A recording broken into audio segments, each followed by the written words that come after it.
You are listening to Brothers of the Serpent.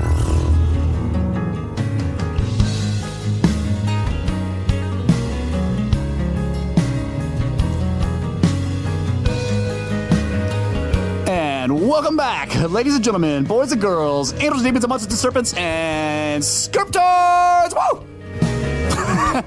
To episode 61 of the Brothers of the Serpent podcast, coming to you not live from the 10 by 10 by 10 tangent cube of science, nestled amongst the dusty bones of an ancient seabed, high atop the Edwards Plateau. And, what's up? What's up? That's right. We are your hosts. I am Russ. This is my brother Kyle. And we are here to talk about a bunch of interesting things today, and we are going to be helped, as always, by our good friend, the Watcher, Mr. Brett England Longhead. How you doing out there, buddy? Doing well, man. It's been a couple long, hard days out here in space, but I am locked in, loaded, ready to go. Psyched. Yeah. All right. You must be pretty far away because the lag seems long.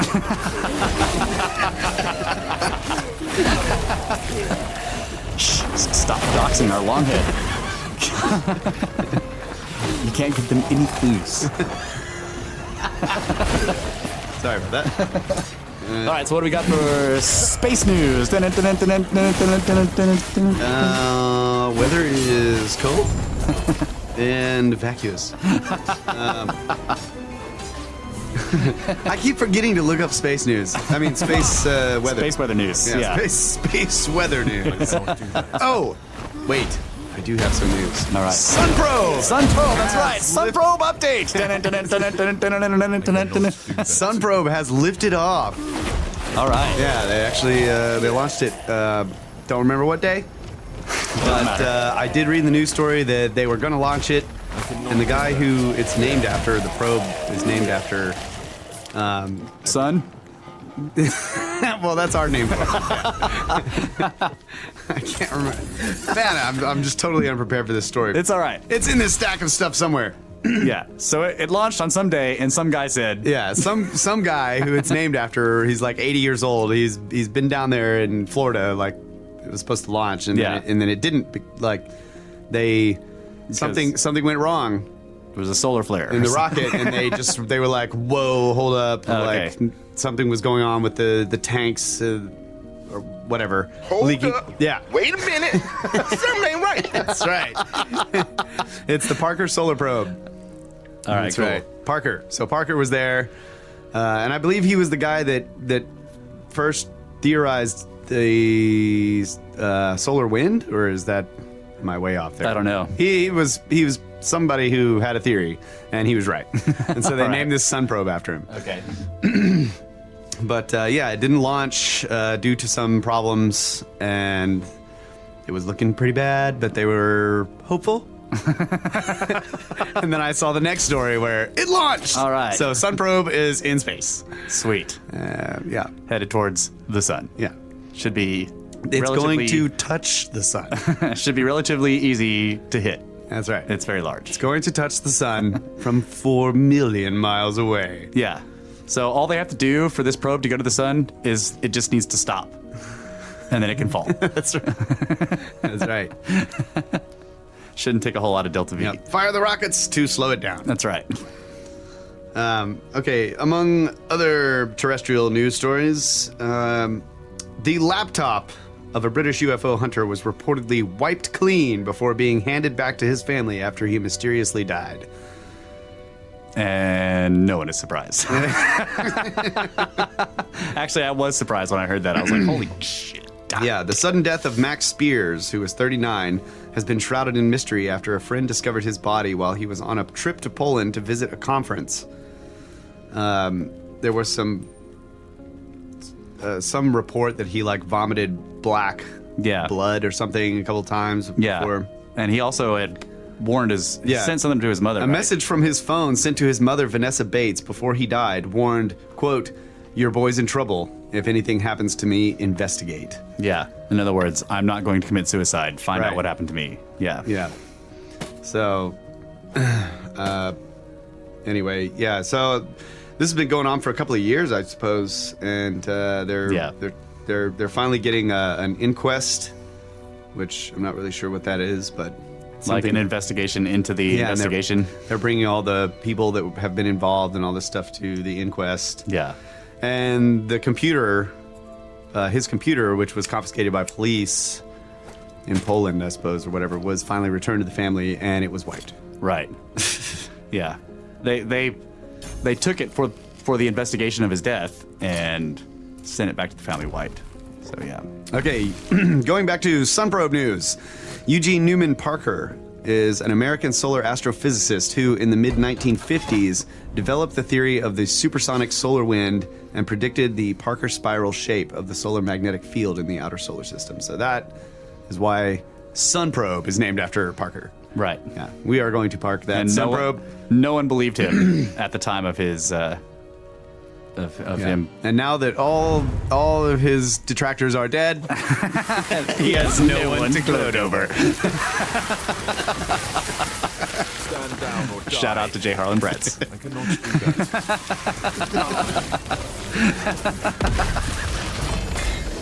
that.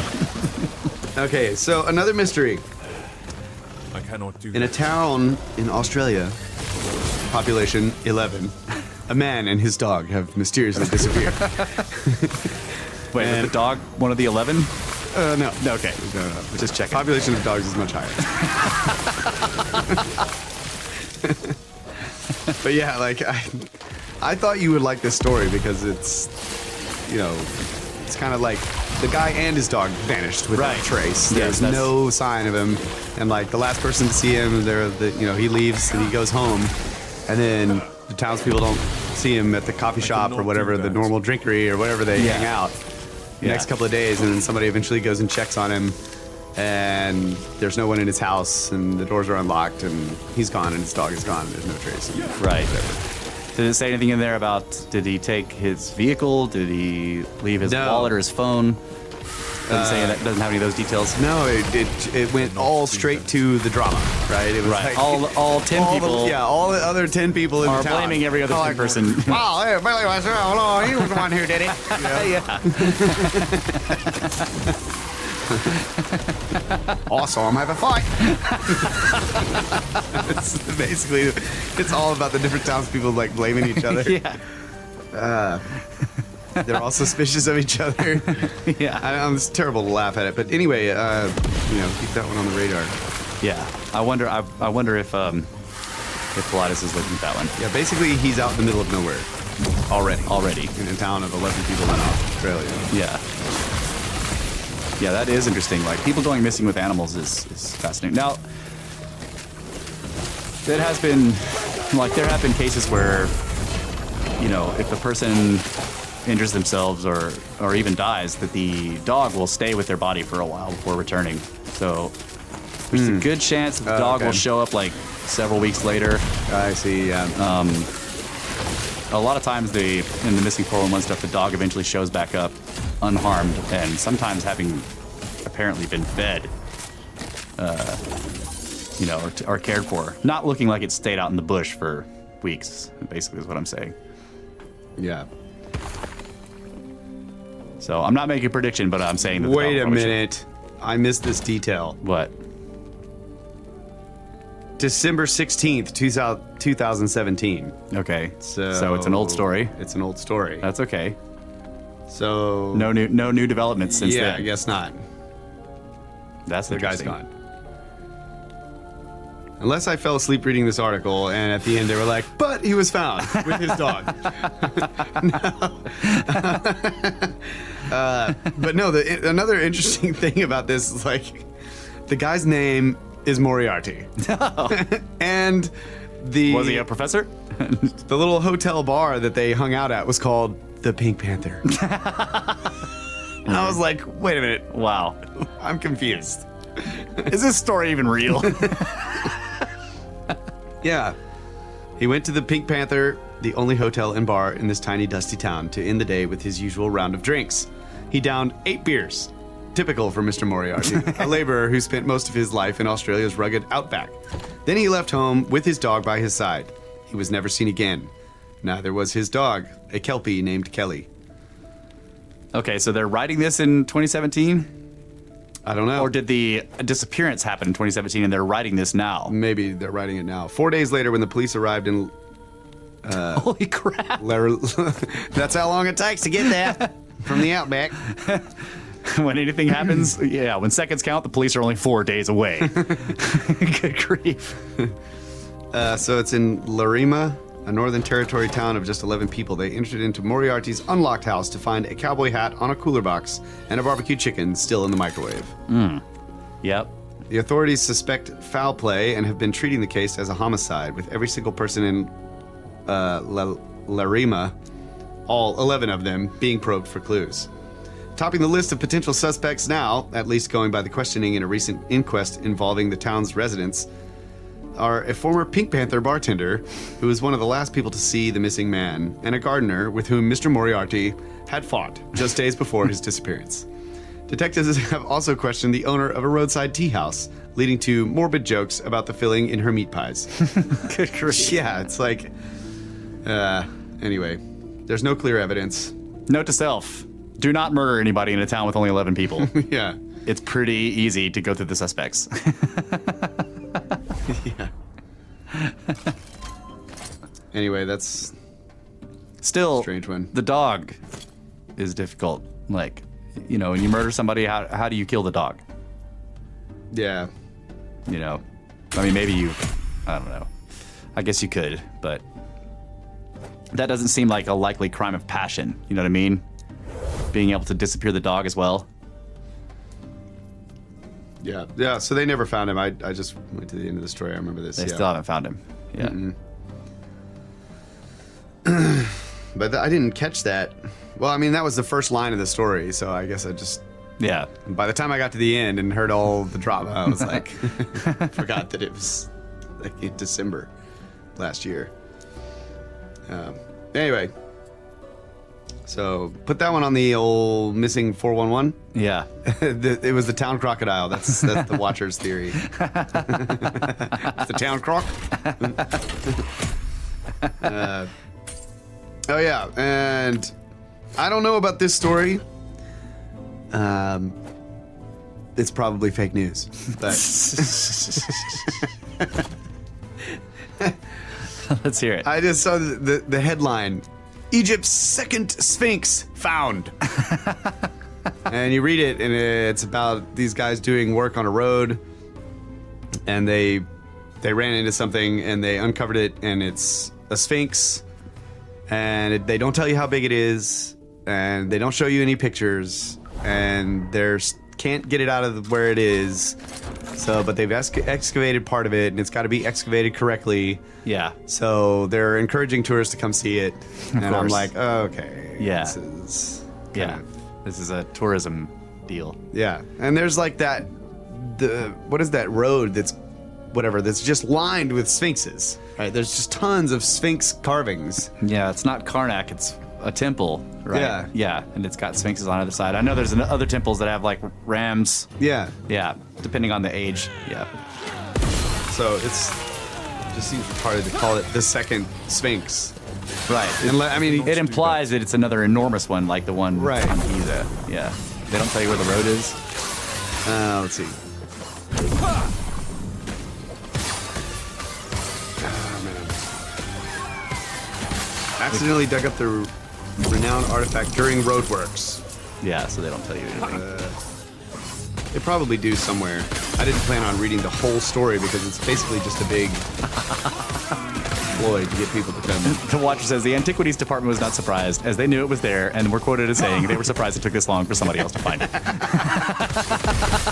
So then they start telling you all about the Great Sphinx in the story. Right. And how awesome it is and everything. And you're just like, where are the Right. pictures of this thing you found in the road? So, I don't know. It's a terrible story. And then I went and tried to find other examples of it, and there's a bunch of different ones on different news sites, and then there's one that's like second Sphinx found, and it's got the big old fake news stamp.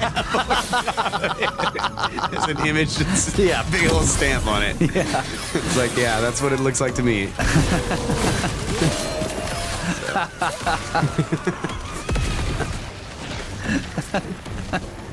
someone can't count.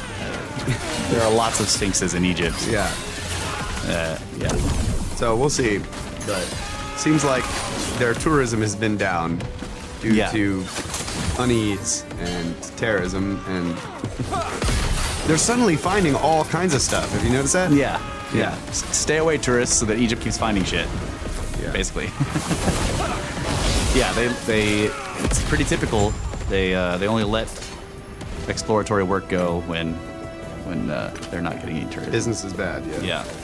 That could be a really simple way to explain the conspiracy. Like, they don't want any new discoveries while tourism is good.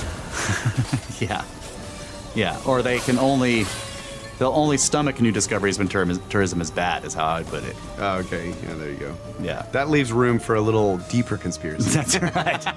Which there totally is.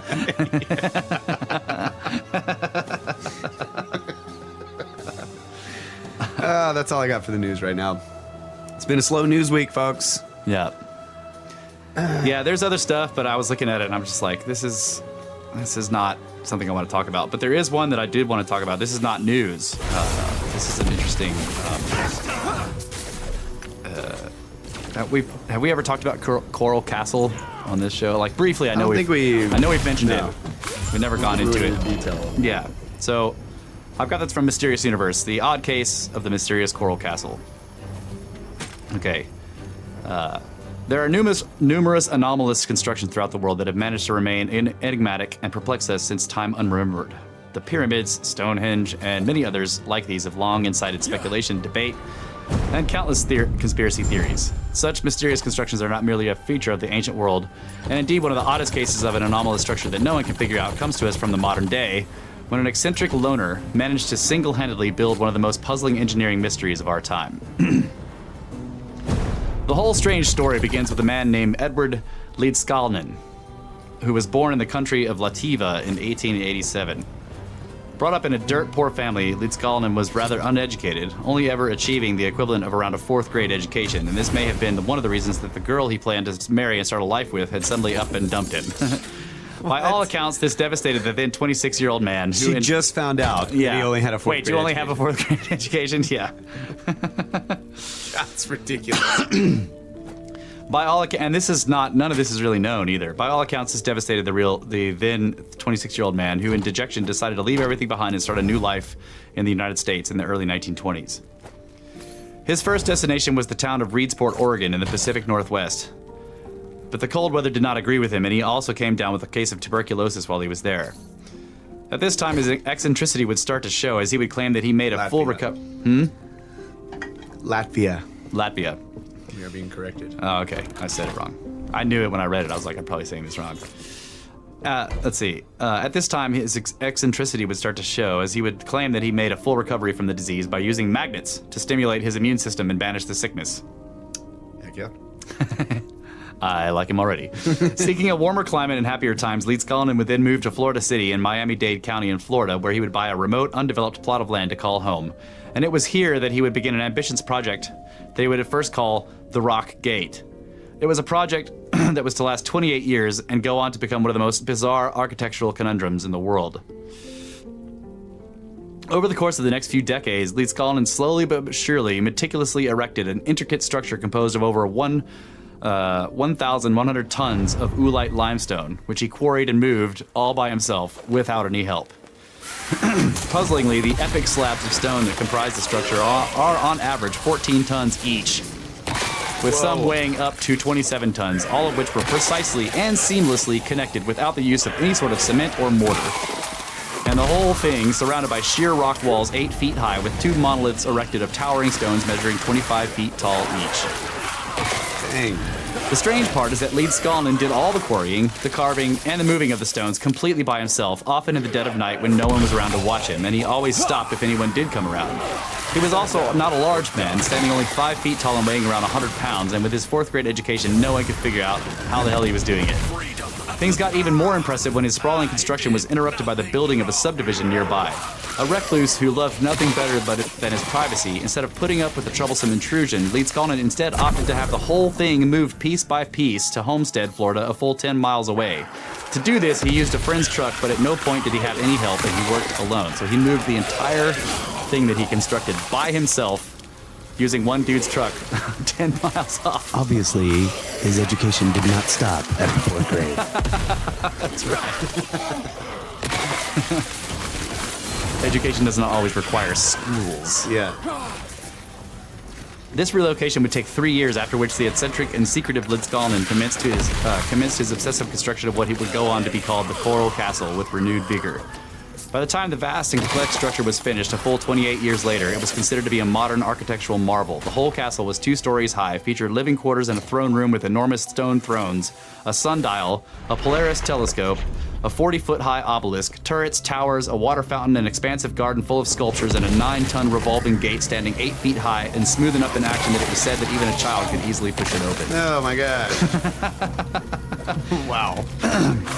It is all meticulously crafted, virtually free of imperfections or chisel marks, and mostly comprised of immensely heavy stones that would be hard for a team of men with advanced equipment to move, let alone one tiny, uneducated man with only crude tools at his disposal. It is all a marvel of engineering that has managed to astound architects, engineers, and scientists to this day. It is this conundrum that caused all manner of rumors to spread as the odd man toiled away on his structure, and there were claims that he had mastered some sort of mystical reverse magnetism or similar such supernatural power that allowed him to actually levitate the gigantic rocks. This particular rumor was fueled by supposed sightings of Leedskalnin levitating massive slabs of stone as if they were balloons, or placing his hands on them and singing to them to make them lighter. All this sound familiar? Yeah. Although such stories are far from substantiated. Others believe that his property sat on a mysterious vortex or portal of some type, and that the blocks were actually teleported from place to place or subjected to anti-gravity forces. Oh yeah, And then sure. he moved it 10 and then he miles moved away. it to another portal some distance away. Or vortex, yeah. Sure.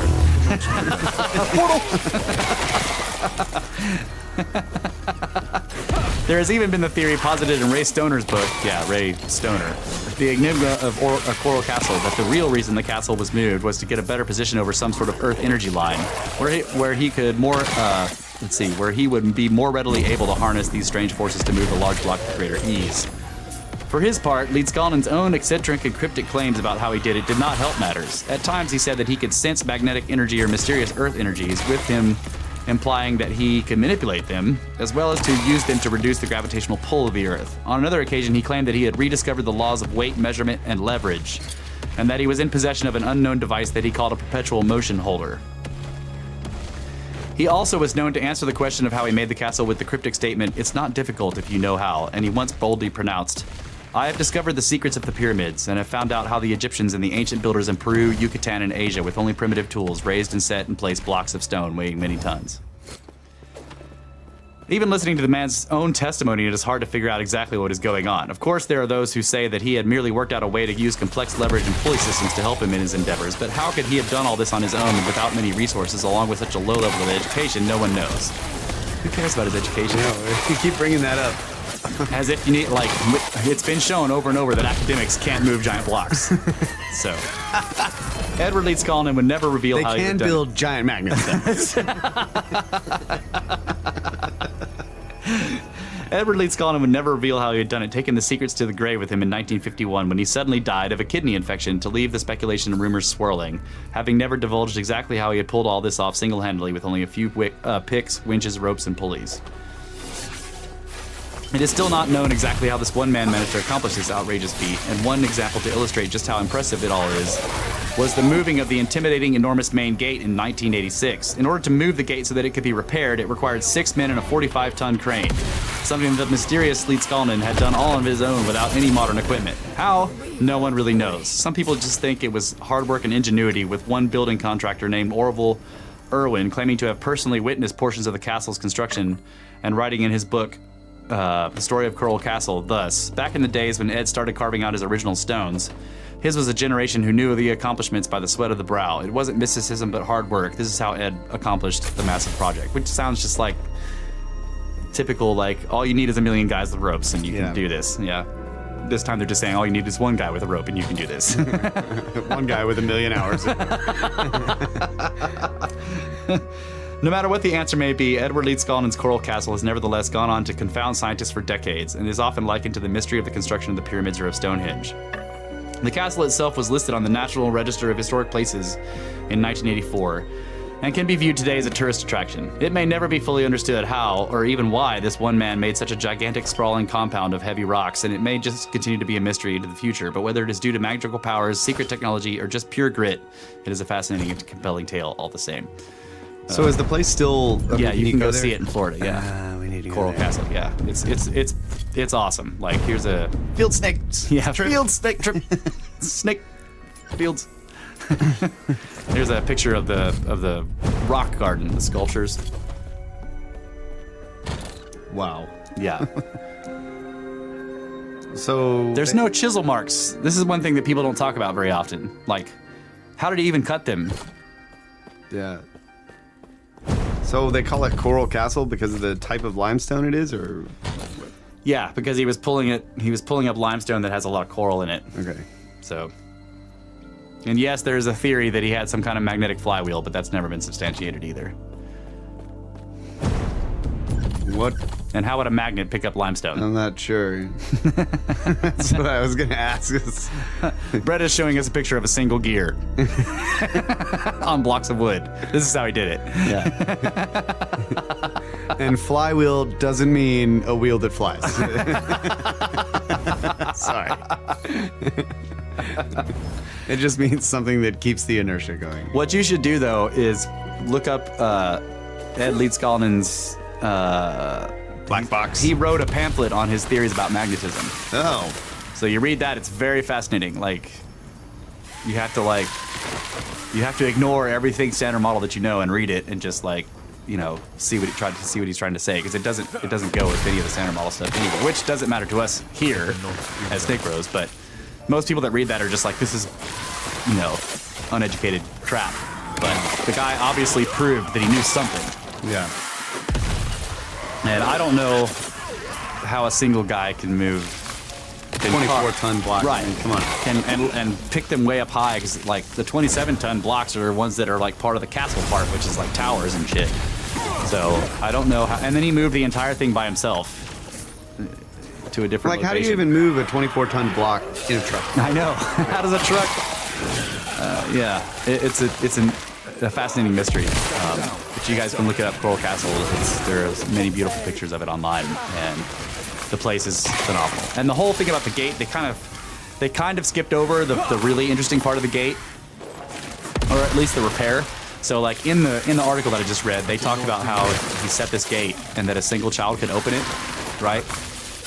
Which basically what that means is that the gate itself was a gigantic block of stone that had posts coming off of the back edge, like one up and one going down, that basically were set into holes drilled into the frame of the door, so that it swung. Okay, and it was Pivoted in the center. and it was so perfectly balanced. That's what they meant. It was so perfectly balanced that it just took a touch of the fingers to make it swing open, and it operated beautifully. Now I don't know if anybody's ever hung a door. But that shit's hard with the regular door, right? Making those hinges work perfectly. And to do this with a gigantic, like, multi-ton stone is amazing. And when they took the gate apart, they had all these people in this crane, but the hardest thing the problem that they had was not so much moving the giant blocks, because they had the crane and all these dudes. The hardest part was hanging a door again that would swing open easily. They couldn't do it. They were unable to do it. I don't remember what workaround they had to use, but they were unable to put the door back like he had it, because they couldn't hang it where it would open. Anytime they put it in there, it was just jammed, right? Most multi-ton blocks, you set some piece of it down something else and it just doesn't move. It's jammed. Like, they could not make it swing open again. So however this guy did it, he did know something, or maybe many somethings. I don't know. But yeah, Coral Castle. That's awesome.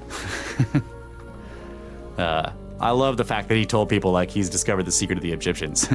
That's like, yes, dude, tell people that. Just blow their minds. How'd you do this? Well, I've discovered the secret of the Egyptians, implying that there is one. Yeah. Right. So we're going to take a quick break, and we're going to come back for the second segment of the first hour and talk about another enigma that's more recent than ancient. But this one's a manuscript full of naked ladies.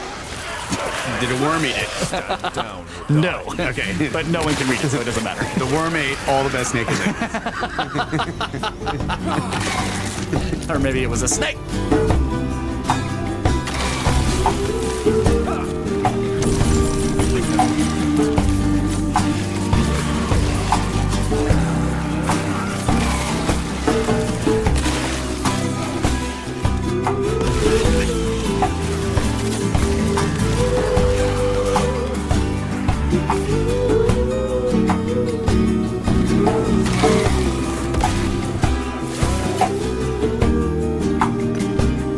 Welcome back to National Public Snakes. Right now we are discussing very strange things, and Russ has another very strange thing to discuss on impy snakes. That's right, Kyle. This is going to be about the Voynich manuscript. It's a very strange document from the 1500s. Wow. Well, I'd love to hear about that, Russ. All right. Well, I'm going to read this article from the New Yorker. They just wrote about it. Great! Man,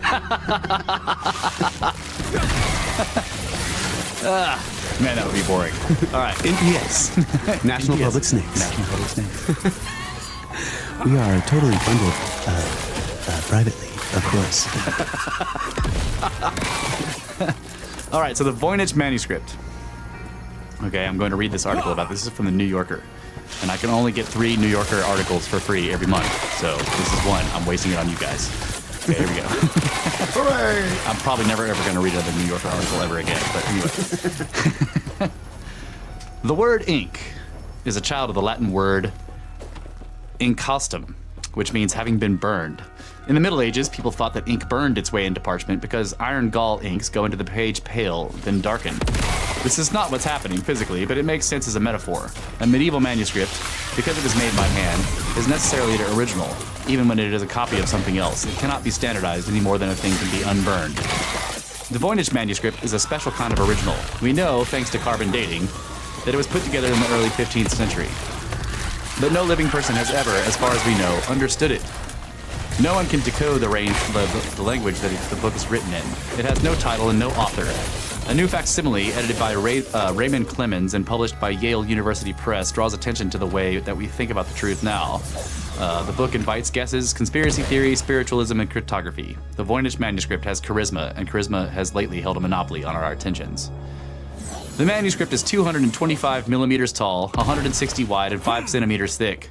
Yale's new facsimile is somewhat larger as it includes wide white margins for the amateur cryptographer's own marginalia. The manuscript's Renaissance-era cover, its rebound, is made of what the Benke Rare Book and Manuscript Library at Yale calls a limp vellum. The book has resided at Yale's library since 1969. Turn the cover as Umberto Eco once did. It was the only book in Benke's famous collection that he cared to see. And you are greeted by writing in brown ink accompanied by strange diagrams and painting of plants. The writing will not be decipherable to you.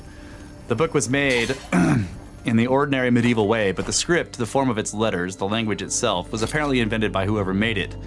Some call the language in its script Voynichese. The letters loop prettily, and the text runs from left to right, top to bottom, they think.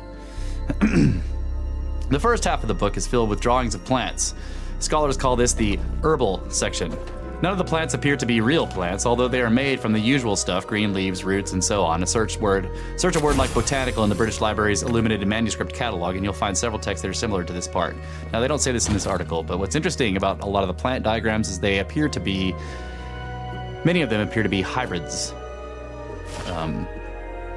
Roots of a type of plant that are kind of recognizable are attached to the stem of another kind of plant that's sort of recognizable that has leaves of something else, like they're hybrids. Not all of them are like that, but Maybe it's the key to deciphering. Right. You know? Ha-ha! I have already discovered the answer.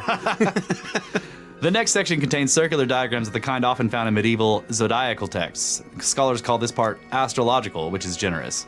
Next, the so-called Balenological section shows nude ladies, in Clemens' words, in pools of liquid which are connected to one another to one another via strange systems of tubular plumbing that often snakes around whole pages of text.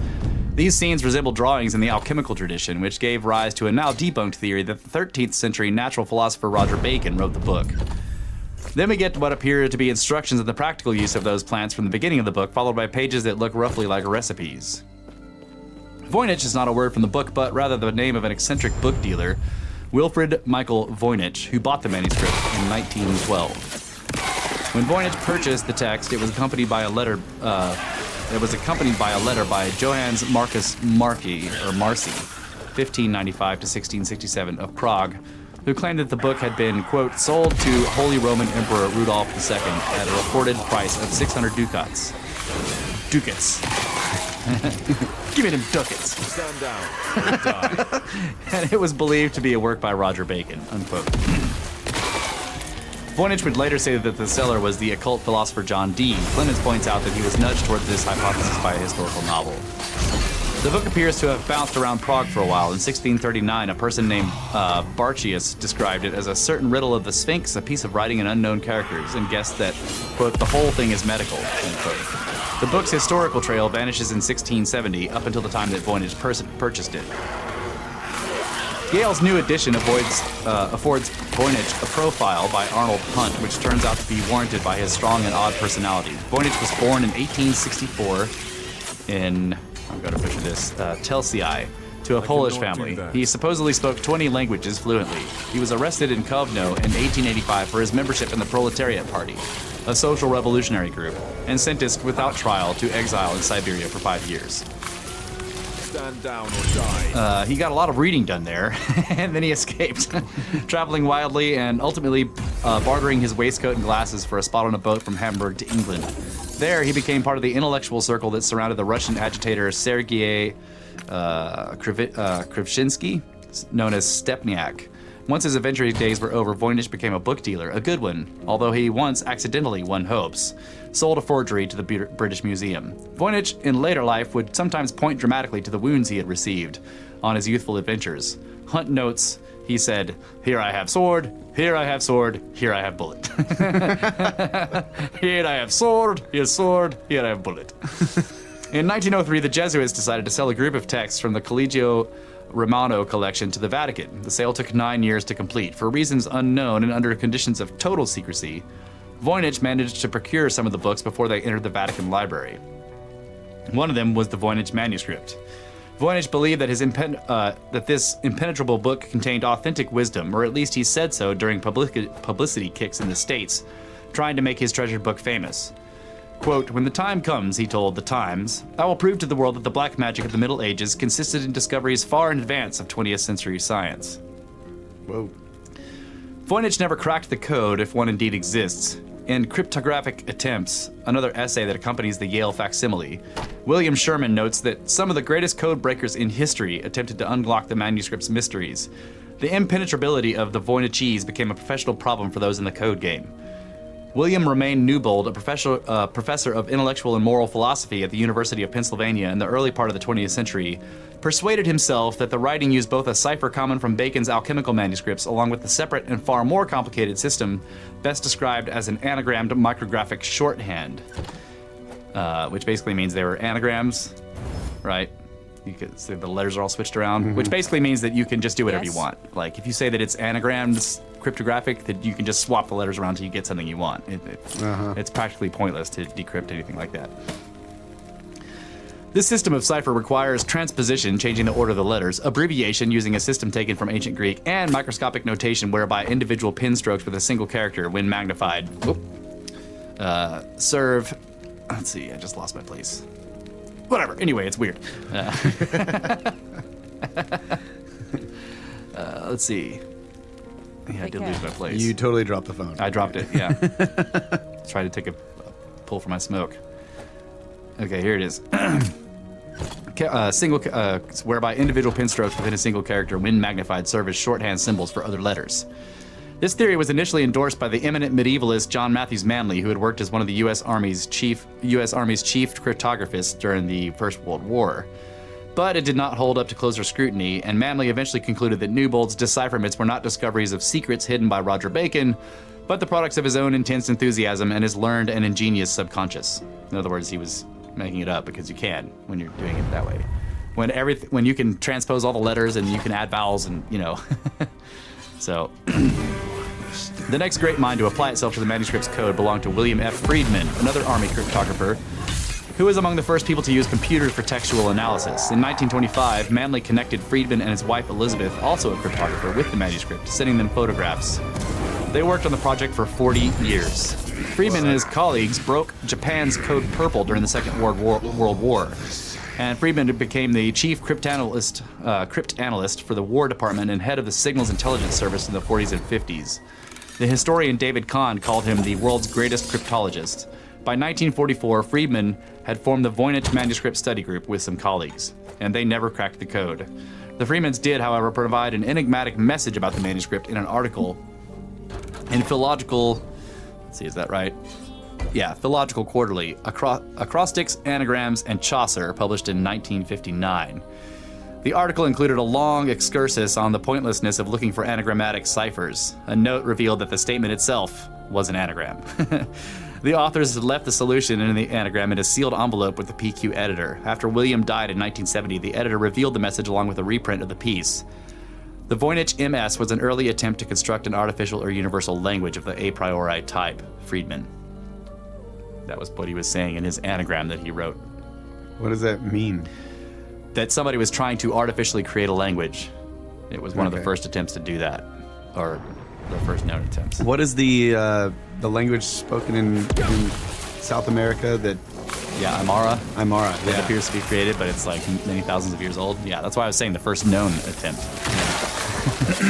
Except this is not a known. Friedman is claiming this. He doesn't have Yeah. a proof for it. He was just mad because he couldn't figure it out. Right. According to Sherman, the majority of those who have tried their hand at the manuscript's code have been amateurs, and many have more interest in conspiracy theories than cryptographic systems. Nowadays, you can find people trying to crack the code on Reddit. There are many competing theories. Some suggest the manuscript might be part of a con world or constructed fantasy. But then one poster responds, "This is probably me. I don't see why someone would create such an expensive manuscript if this were the case." Because it's really expensive and difficult to do this, and it must have taken somebody a long time. Another Redditor asks, anyone else wondering if this is the material, if this is material from a lost Mayan codex? Anyway, I'm not going to read the rest of the article because it goes into some crap. But that's a pretty good rundown of the history of it and the basic idea. Now let me put some pictures up for you guys real quick here, so you guys can look at this. So what was the original date that it was found, or what is it? Is it actually dated to a period, or was it just found at some period? Or Well, Voynich purchased it in like the late 1800s or something like that. But the point is that they carbon dated the pages, which gave them like the 15th century. But that doesn't tell us anything either. It seems to have been a copy. So there's a bunch of stuff that I know that's not in any of these articles that I found. For one thing, the script is perfect. There are no errors anywhere in all 240 pages, which is, first of all, incredibly difficult to understand because that's almost impossible. See if you can sit down, even if you're copying directly from a book, and write 240 pages of script and never make a single error. yeah, And you're doing it in calligraphy, like with a paintbrush, yeah, right? Like the script is perfect and it's just gorgeous. It looks like an art form. Let me post these pictures. Unfortunately, I had somebody take 1 million photographs on my phone right before I got to this part. They were going to be the first pictures on here, but they're not now. And it's in full color and Yes, so which means that they had to go make the ink, which is very, very difficult. Like you couldn't just go out and buy a box of Sharpies back then. Like, yeah. So he's got greens and reds and browns and blues and and then there's the pages, this vellum, right? And they're large, enormous pages that are folded up to make the book. So like the paper is difficult to procure and very, very, very expensive. And then you have to have all the tools and the materials, and then you have to be able to sit there and do it and be fed and watered while you're doing it. So somebody has to, you know what I'm saying? It's just not a cheap thing to undertake in these time periods. Like, and not an easy thing to do. It's very, very difficult. Stand down. And 240 pages is like enormous for a book of this period too. And it's a single person. All the artwork and the penmanship have been studied minutely, and it's the work of a single person, and they made no mistakes in any of the art or any of the writing. Like, there's no places where they Ink blots or whatever. There's no Drop mistakes. works. It's perfect. Cannot do that. I mean, the art is like kind of. I need another feather! Get me a feather! It's like you just imagine, like, how many things could possibly go wrong. I know. I know. This feather breaks. Go! But obviously, it never broke. Right. You know, Whoever on the did it page. made zero mistakes and had zero problems. Or if they made a mistake, they threw that entire page away and redid the Right. entire page until they made zero mistakes. And that's just. But if it's folded up pages and cut, they could probably tell if it's from the same. I don't know if they're cut. They're all kind of put together and folded in such a way where they're not cut. I'm not sure how it's done. I can't find these pictures. Oh, here they are. Here we go. Yeah, I was trying to ask you questions while you're doing stuff, and Yeah, then every sorry. time I do, you stop doing the I know. stuff I you're trying can't. to do. I can't look for pictures and also answer the question at the same time. Yeah, Brett's saying it sounds almost like an ancient printing press of some type is the only feasible way. That's what I was thinking too. It's like what was guiding the tool? You know? Yeah. Unexpected Christopher Dunn. Yeah. Here they are. I cannot do that. That's cool. Look at the. So you can zoom in and look at the script. Now that's one of the pages where. Yeah. Like, look how difficult that script would be to. Yeah. And so, man, but it looks. What do you call that? It kind of looks like our alphabet, you know? Right. It has between 25 and 30 characters, depending on who you talk to. So this is the other interesting thing. Now you can go if you go online, you can find a bunch of articles saying that AI has cracked the code. Yeah, see, these are some of the magical circles.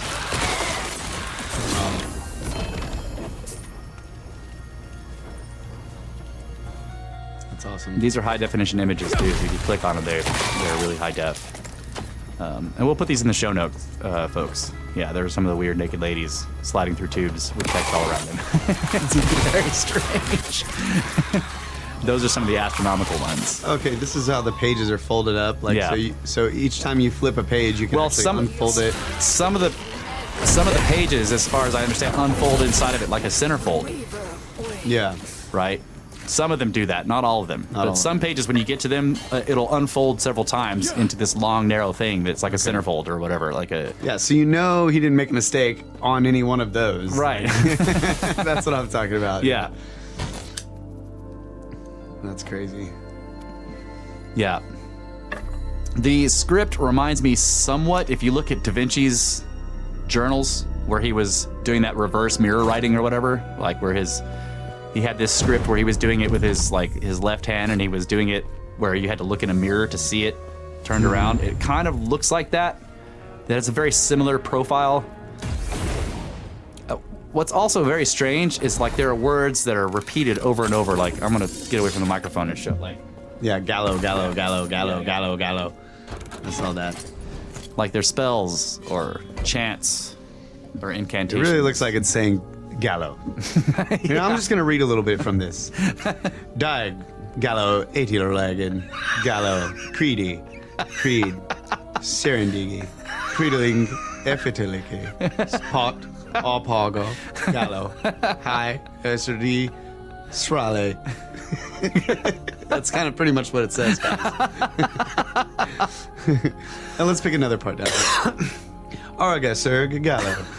Grievous, os, og. Gore, og, ziegen. Lo, gallo. Ro, serigally. Sog off. Gallo.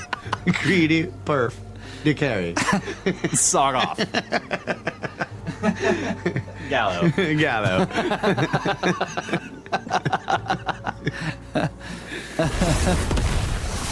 Okay.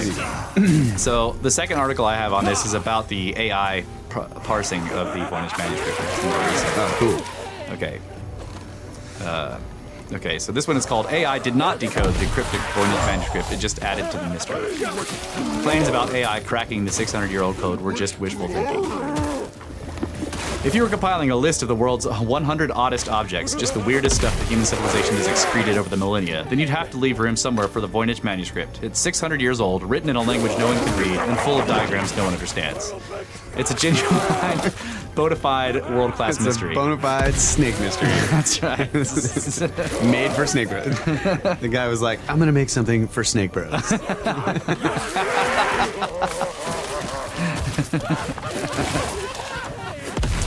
This was presumably why, when newsrooms around the world had a chance this week to publish stories claiming it had been decoded by artificial intelligence, they leapt at the opportunity. Except, of course, that it hasn't. Not at all. According to experts, the Voynich manuscript remains as inscrutable as ever, but understanding why this new research fails to decode the text and why exactly it does add to the annals of Voynichology has its own value. It also emphasizes, if further emphasis were needed, that this manuscript is one extremely odd cookie. The research that sparked the coverage is a paper named Decoding Anagrammed Text Written in an Unknown Language and Script. It was published in 2016, but it was presented at a conference last year and picked up by journalists earlier this month. In it, computer science professor Greg Kondrak and graduate student Bradley Howard describe a method for finding the source language of ciphered texts.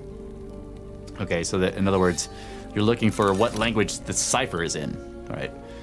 'Cause that's what, like, we don't know what, like, if you could decipher this, what language would it be in? Right. So they're trying to figure out, is there some AI or some not AI, because AI is not what they used, some computer way where it can look at things, All and compare it do to a all the statistical languages. analysis and figure out what language it might be written in. Yeah. Yeah. Okay. It's written in Zorg. Gallo. An unknown language. Zog. Gallo. Okay. So, yeah, computer science professor Greg Kondrak and graduate student Bradley Howard describe a method for finding the source language of ciphertext before turning that method on the manuscript itself and deciding that it was originally written in Hebrew before being encoded in its current form. It's a claim that, if true, would be a glacier-sized break in an ice-cold case. The 240-page Voynich manuscript is written in an unknown alphabet that's never been seen before or since. The script is comprised of roughly 25 to 30 individual characters, and interpretations vary, written from left to right in a single, elegant hand. Scattered throughout are illustrations of unidentifiable plants, astrological diagrams, doodles of castles and dragons, and a particularly odd section that shows naked women bathing in pools connected by flowing tubes. It looks like a map of an ancient water park, but scholars suggest it might be medical or alchemical intent. Yeah, it kind of looked like, honestly, that picture, really, what they're bathing in, looks sort of like the large intestine. Yeah, I thought that too. It's strangely medical. Yeah. The women are the bacterial. He's illustrating how bacteria mess you up by using naked ladies. I don't know. Most assume that the manuscript is written in what's called a substitution cipher. This is one of the simplest and most ancient types of codes, in which letters of an established alphabet are swapped for invented ones. The problem is that hundreds of years of study have been unable to work out which language the Voynich manuscript was originally written in. No one has ever made a convincing case for any particular language. Lisa Foggin Davis, the executive director of the Medieval Academy of America and a keen Voynich scholar, tells The Verge. I've seen suggestions that it's encoded in Arabic, Aztec, Roma, Latin, and Italian. Davis says people tend to study the paleographic, forensic, and artistic evidence to find a country of origin, and with that, a source language, but she adds that computational analysis is also used. In other words, they look at the illustrations and try to figure out where this is coming from. Yeah. I mean, people are claiming it's Aztec and Mayan, and it's very strange. Whoa. Like, you know, there's, as far as I know, there's no evidence for any of that, but like the whole idea that it's some like lost Mayan codex that, you know, because the... Well, weren't there a whole bunch of books that they burned? Yes, and that's why they're saying, because like the people who had this before Voynich got it, it was the Spanish? No, it was the Catholic order. Oh, the Jesuits. The Jesuits. They're transferring a shitload of books to the Vatican Library, and Voynich somehow got his hands on a few, and this is one of them. So the Jesuits had it for some reason. You know, and no one knows really. There's the claim that it was sold to one of the popes or something like that. The Jesuits are a very cunning bunch, mathematical. That's right. They don't care about no one.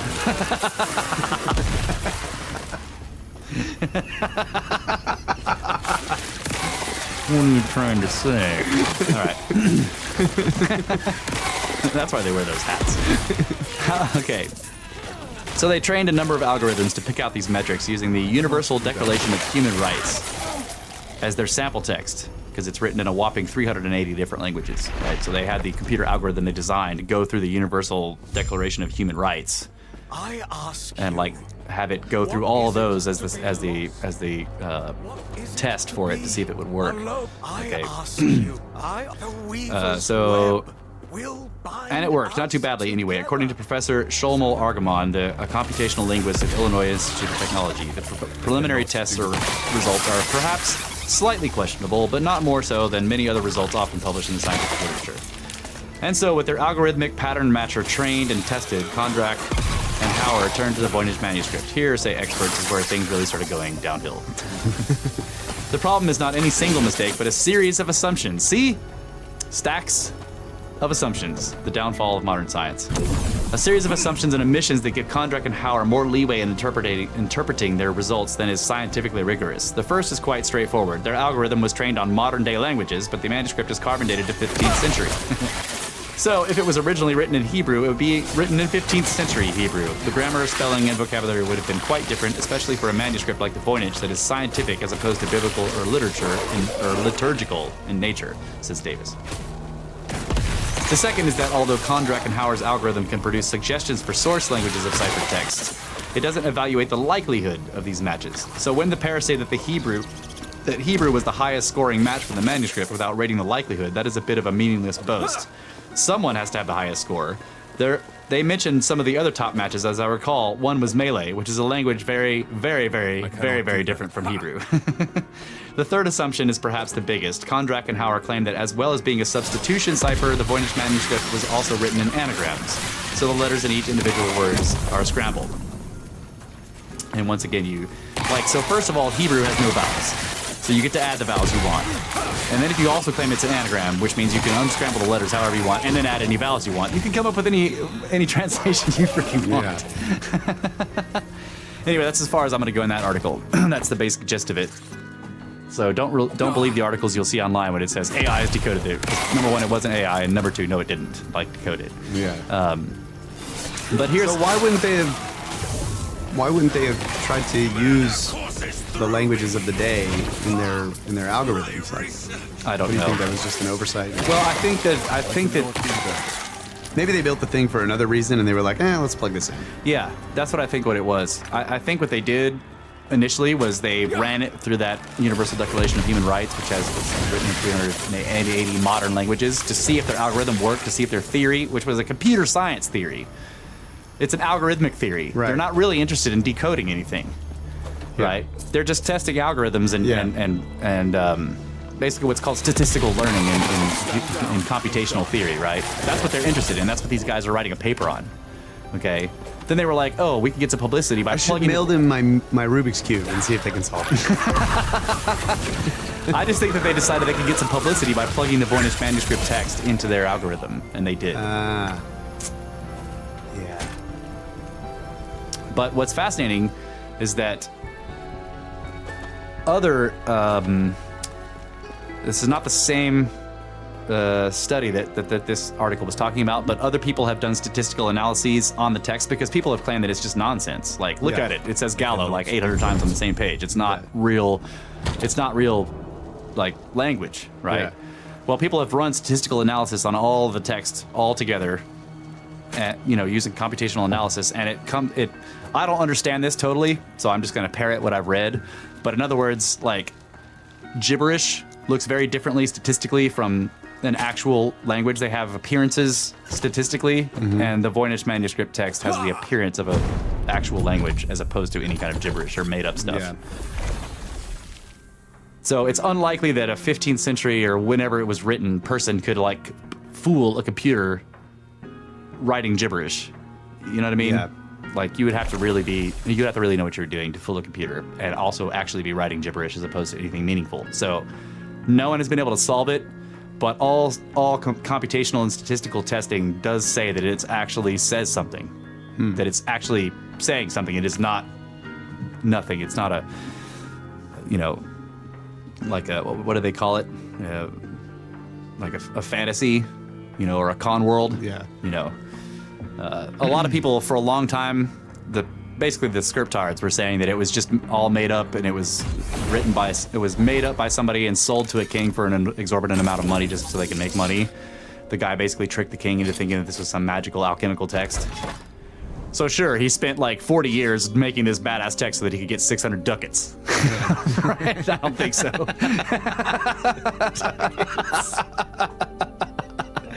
Give me them ducats. Give me them ducats. Yeah, anybody who's played GTA San Andreas will recognize that. Give me them ducats. Man, that's really cool.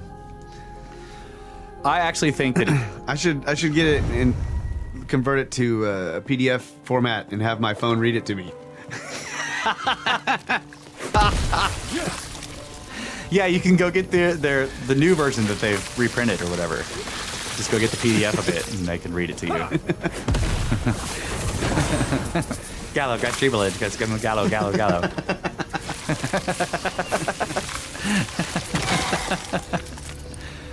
Really cool. Like the way the symbols are, the circles or whatever, the magic Yeah, it's spells. beautiful, right? All the language written in circle. I mean, it's like you used a compass. Yeah. To get that, how do you write in a circle like that? What I want is for someone to.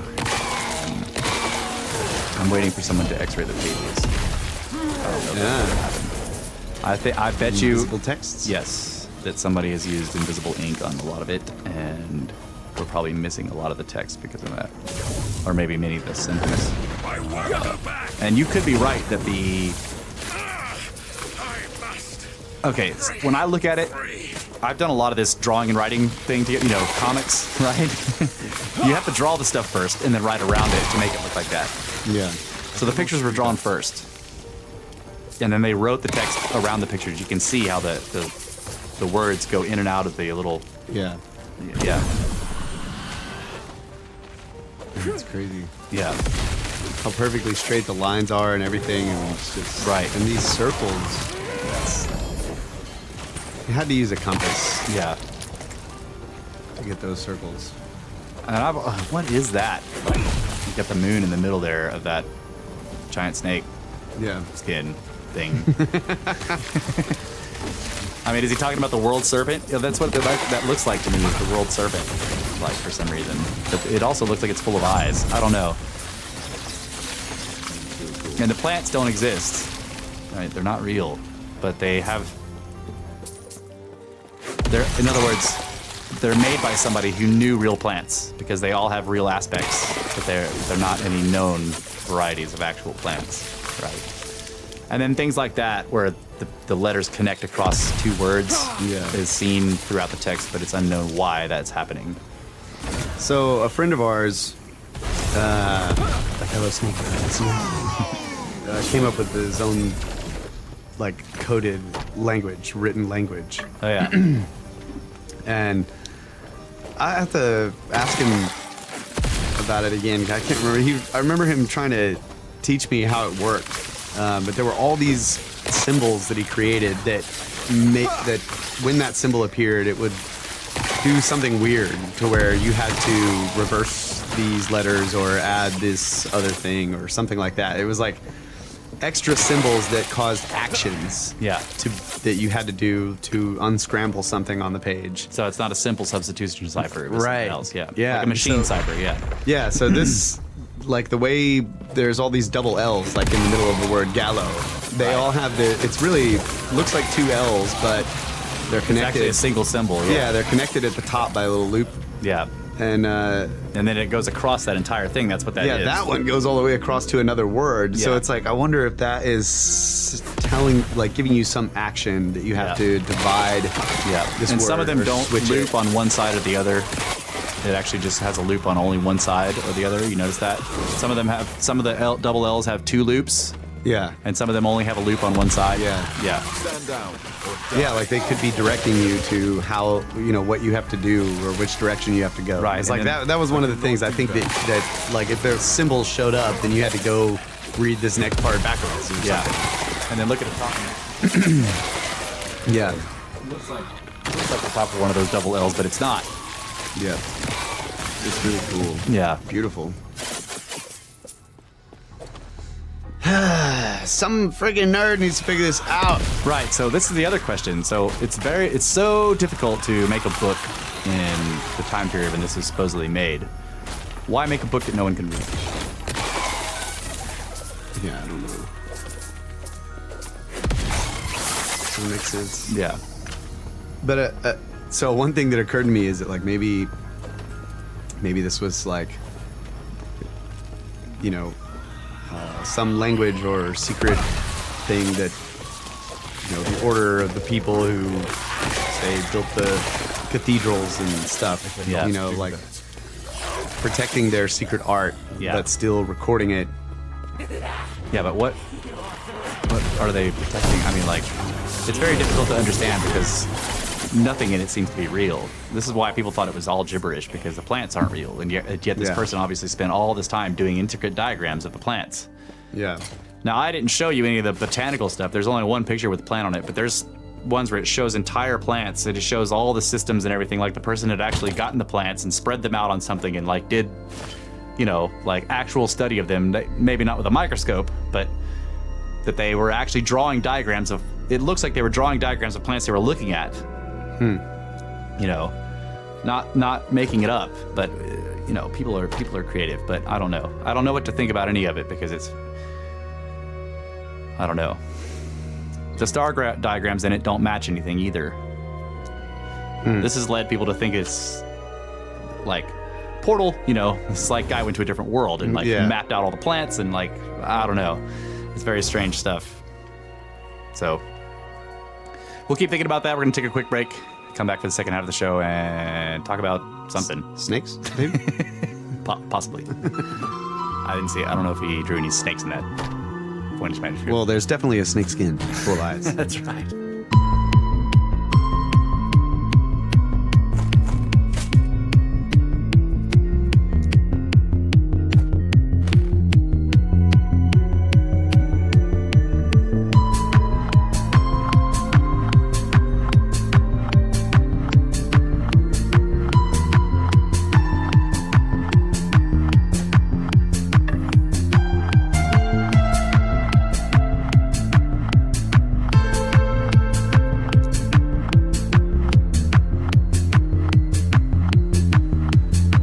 With half our dolmens tied behind our backs because we don't know what they are for. This is Brothers of the Serpent podcast, second hour, first segment. And we just spent the last segment talking about the mysterious and strange Voynich manuscript, which I believe is actually probably a copy of a very much more ancient text. Really? Yeah. Yeah. Are you holding back snake facts? No, I have zero way of corroborating anything about it. But I have spent a lot of time in, like, you know, they mentioned in one of those articles at the very end about Reddit people trying to talk about this, and I've spent some time in there and with what people call the Voynich crazies. And there's a lot of very interesting stuff, and we're basically waiting for somebody to x-ray the pages. So I don't know if that'll ever happen because x-ray is damaging, you know. But anyway, Maybe they could use that really slow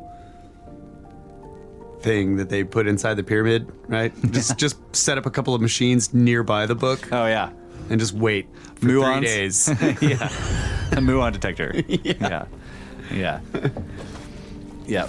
Well, if somebody used vanishing ink on it, the only way to see it now would be with X-ray or something similar. And I do think some of the pages have been X-rayed because they're like during the period where they were trying to establish the dating age of it, right? Like doing the carbon dating and stuff. Yeah. But the whole document needs to be X-rayed. So, and there are also like 6. Yeah, because they could have written, say, Excuse a me, bunch I was of talking. Okay. This part I was going to say is important. There are also like 6 or something missing pages that have been 6 pages. torn out or something like that. I don't know exactly the number. It might be 4, but there are pages that are missing from the document. So somebody did eat all the best naked ladies, probably. Someone was like, Don't keep it up.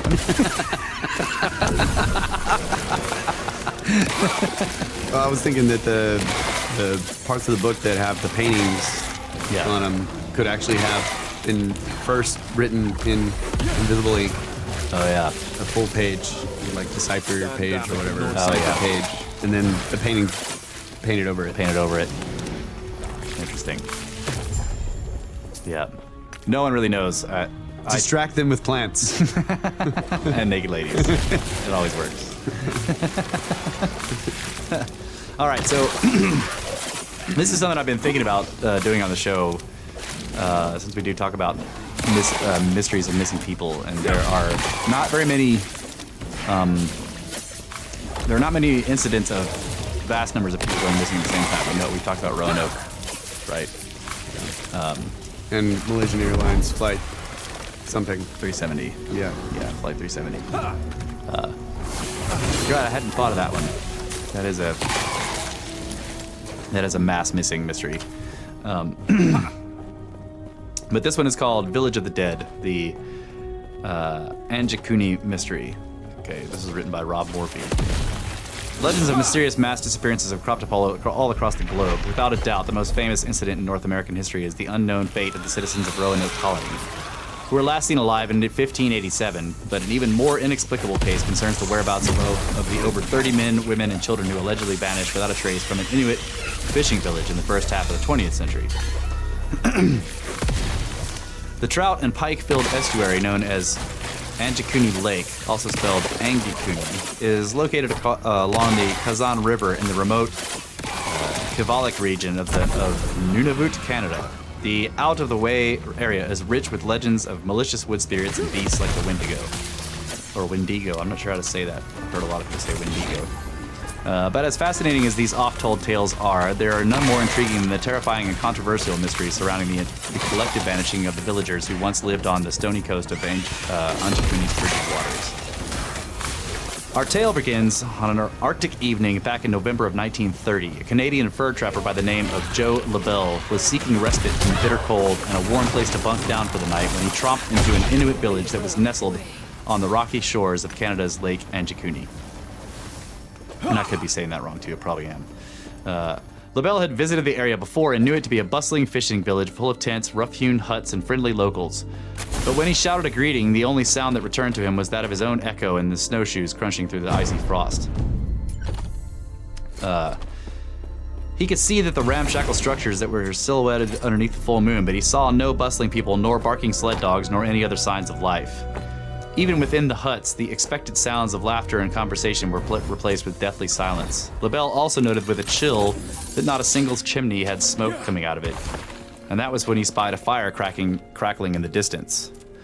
LaBelle, trying his best to remain calm, picked up his pace and headed towards the glowing embers of the dying fire in the distance, eager to find some trace of humanity. When the trapper arrived at the flames, he was greeted not by a friendly face, but by a charred stew that had bafflingly been left to blacken above the embers. Now, this is classic Mary Celeste type shit, where they were in the middle of cooking dinner and they just disappear, right? The veteran tracker, having spent so much of his life skulking around shadowy and inaccessible forests, was likely not easily spooked, but it's difficult to imagine that he was not bathed in a cold sweat as he passed the derelict, wave-battered kayaks into the heart of the ghost village, wondering what had happened to his inhabitants. LaBelle methodically pulled back the caribou skin flaps and checked all the shacks, hoping to find telltale signs of a mass exodus, but much to his chagrin, he discovered that all of the huts were stocked with the kinds of foodstuff and weapons that would never have been abandoned by their owners. In one shelter, he found a pot of stewed caribou that had grown moldy and a child's half-mended sealskin coat that lay discarded on a bunk with a bone needle still embedded in it as if someone had deserted their effort in mid-stitch. He even inspected the fish storehouse and noticed that its supplies had not been depleted. Nowhere were there any signs of a struggle or pandemonium, and LaBelle knew all too well that deserting a perfectly habitable community without rifles, food, or parkas would be utterly unthinkable, no matter what the circumstances might have been to force the tribe to spontaneously migrate. He then scanned the borders of the village in hopes of ascertaining what direction the Inuits traveled in. Even though the villagers' exit seemed to have been relatively recent and hasty enough to leave food on the flames, he could find no trace of their flight no matter how hard he searched.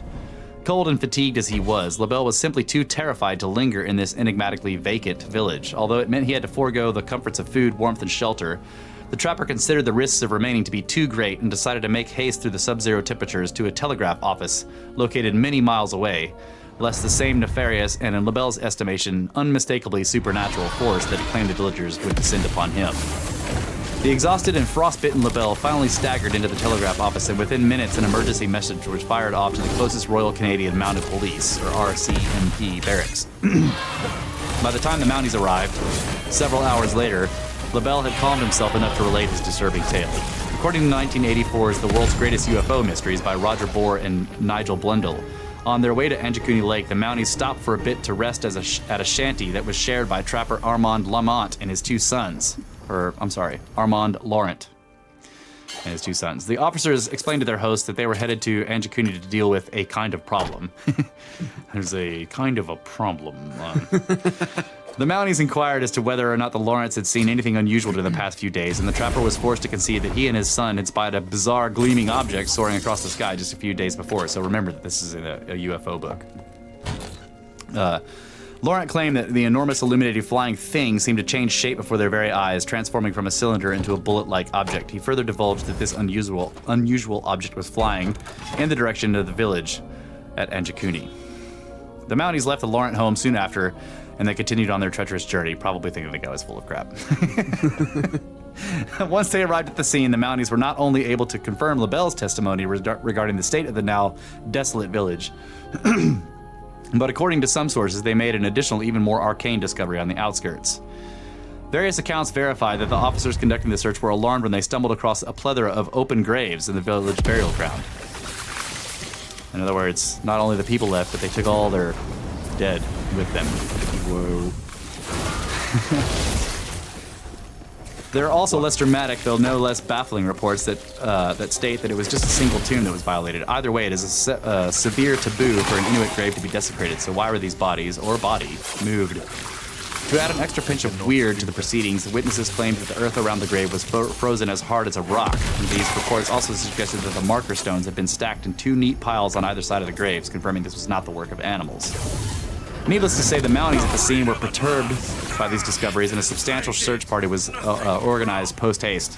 During the search, no additional clues as to the villagers' whereabouts turned up, but another grisly discovery was purportedly made. According to reports, no less than 7, though some say only 2 or 3, sled dog carcasses were discovered about 300 feet away from the edge of the village. According to Canadian pathologists, these unfortunate canines all apparently died of starvation, whereupon they were covered by snowdrifts, which buried them up to nearly 12 feet deep. How these animals managed to starve when they were surrounded by huts full of food is yet another unexplained piece of this enigmatic puzzle. There is a single account which claims that the ill-fated animals were tied to scrubby trees, which would explain their inability to scavenge for food, but this does not resolve the issue of why they succumbed so quickly. Logic seems to dictate that they certainly would not have had time to starve to death between the moment of this collective vanishing and the arrival of LaBelle, who reportedly found food still burning over dying embers. This begs the question, did the villagers allow their own dogs to go hungry intentionally before they slipped into the ether? These invaluable dogs, whose very existence was essential to the village's own survival. If so, why? And if not, then what happened? Wait a minute. Did it say the dogs were buried in a snowdrift? Yeah, 12 feet deep. So how did they find them? They were like on the outskirts of the village in the area where the dog kennel was, as far as I know. I cannot do that. If they were buried in 12 feet of snow, I'm just not sure I understand what... They're going along, and how do they find dogs if they're buried in 12 feet of snow? I don't know. I'm sure that they didn't find them immediately. I cannot do that. Oh, yeah. Yeah. All right. Thank you. That's what I needed. As if this tale weren't strange enough, the officers at the scene supposedly reported odd bluish lights pulsating on the horizon above the village. The men watched until the illumination disappeared, all of them concurring that this unusual sight, or light show, did not resemble the aurora borealis. After 2 weeks of investigation, the Mounties, based on some berries they found in one of the cooking pots, came to the somewhat dubious conclusion that the villagers had been gone for at least 2 months. Still on berries. Look at these berries. They've obviously been gone for 2 months. This presents yet another question. If the Inuits had really abandoned their homes 8 weeks before, then who was responsible for making the fire that LaBelle saw when he first arrived in the village? Fact and folklore have a notorious habit of interbreeding when bizarre events such as the one that have transpired at Lake Anjikuni occur. Nevertheless, the first official account of the missing village is alleged to have been printed on November 28, 1930, when special correspondent Emmett E. Keller published a report of the events in the Canadian newspaper Le Pas, Manitoba. Anyway, that's basically the story. After that, they go into like the whole reporting. I was like imagining being that guy, like it's dark outside, you got moonlight, and you're hiking up to the village. You're like, hey! Yeah, and you've been there before, and you know that it's full of people, and yeah. And like, there's no smoke in any of the chimneys or whatever. Yeah. And then you see that fire in the distance, and like go up there, and it's like that would Burnt. yeah. Yeah. That would be weird. And then he starts opening all the doors and going Yeah. in, and he sees like stuff laying around, guns leaned up against the walls, Yeah. coats hanging from the. And no footprints or whatever. Yeah, like, he couldn't find where they had like left. mass footprints leading the area, and the fact that it's like, okay, now I've got to travel miles away in the dark. Yeah. To this place that I know of that's nearby. Like, Yeah. like, I remember when I was a kid, our best friend lived through the woods. Like, we had to go down into the woods, and there was this big bamboo forest. Yeah. And go across a creek. It was real dark down in there because the trees are all 100 feet tall, big canopies, and we'd go over there and hang out, and then we'd have to come home at night. Yeah. And like, you just walking through the creek, you go across a little bridge, get halfway into the bamboo forest, and then it's like the littlest thing happens, and you're like, "Wah!" Just tear off in this. No light. You're not walking with a light because you don't bring a flashlight because you're dumb. Like, Yeah. I would always forget to bring a flashlight. I go over there in the middle of the day and be like, I'll be fine. And then it's pitch black. And I'm like, shit. And walking through the woods in the dark. I can just imagine this dude. He's like all tired, and he has to hike like 4 more miles or whatever it was to get to the. And it's like you hear a twig break, and he's just like just takes off, dude, in the snow. It's like as fast as you can. Yeah, and you can imagine that you wouldn't want to, like, kind of like if you, like, just imagine going over to your friend's house, and there's no one there. All the cars are there. All the cars are there, all their stuff's there, the lights are on or whatever. Are you going to go in there and like eat Car food? doors is open. Yeah, you gonna go in and there the and battery's like almost dead. yeah. Are you gonna go in there and eat food and then sleep in one of their beds? Like, No. you're not. So yeah, that's a very strange story, and it's never been solved. Man, that's Just like Roanoke. Yeah, and the thing about the sled dogs is strange too, because again, this is difficult for us to understand, but the sled dogs are their livelihood up there. Like, Yeah. They have to have them. They hunt with them, Like, you can't go out and kill a caribou and then drag it back through the snow on foot. You have to put it on a sled. And the dogs are the dogs are like essential. And for them to have vanished without their dogs, and the dogs are like starved to death, but the timelines don't match up, and I don't know, it's very strange. And then the bodies being gone from the graves is very weird. That's really crazy.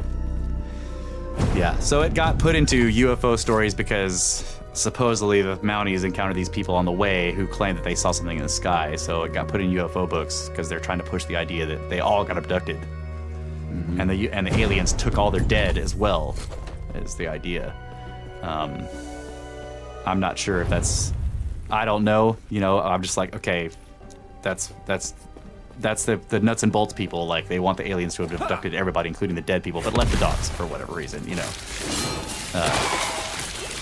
And for some reason, they stacked up I don't know. It's just a strange. Stacked up the rocks on either side of the road, the headstones. They stacked them up. Like, the aliens beamed everybody up, but then stacked up the headstones. Like, I don't know.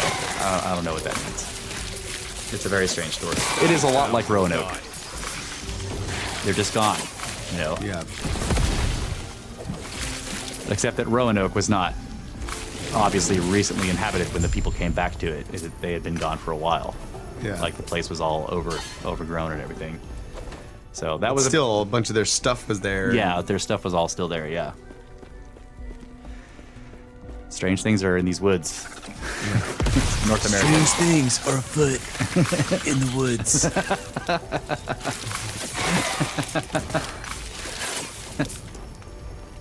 Yeah. I don't know what to do with that.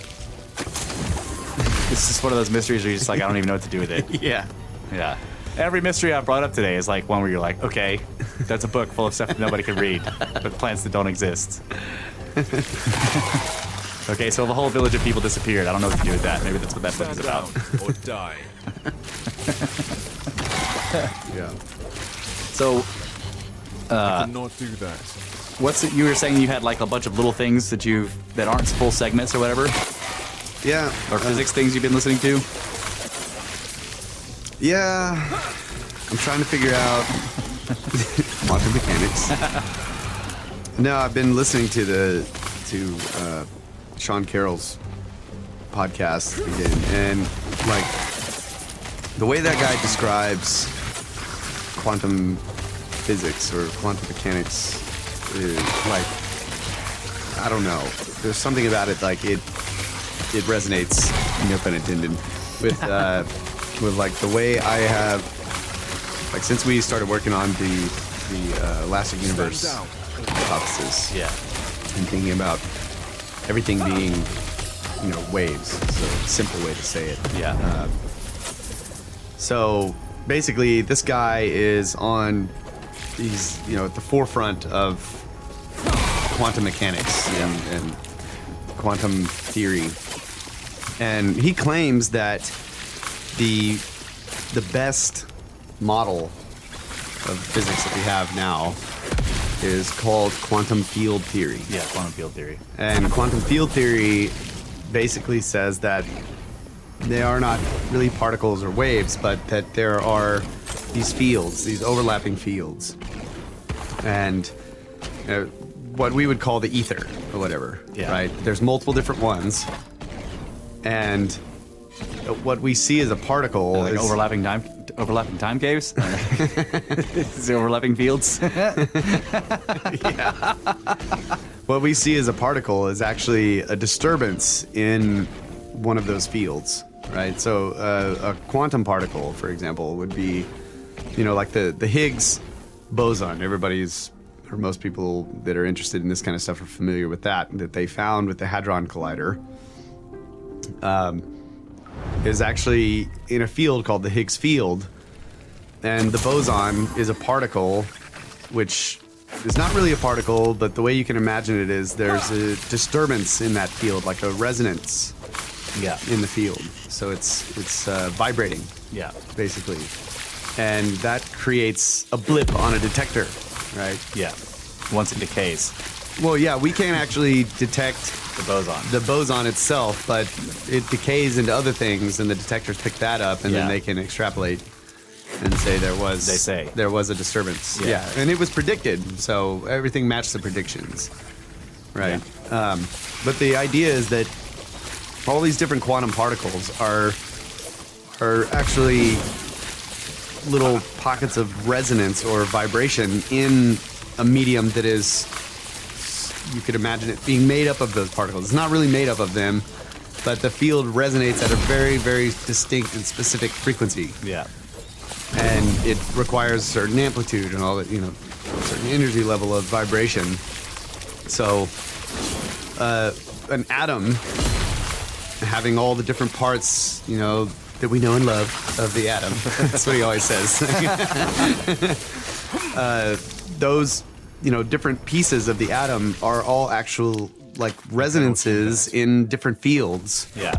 That are entangled together, sort of. They're like, Yeah. the resonance of one field can disturb another field and cause a resonance in that one, and so on and so forth. And so that they all sort of work together, and they have sustain, so they stick around for a while, but they will decay. And so in audio engineering or whatever, we talk about things in the same way. Like you have the attack, which is how what's the word for it?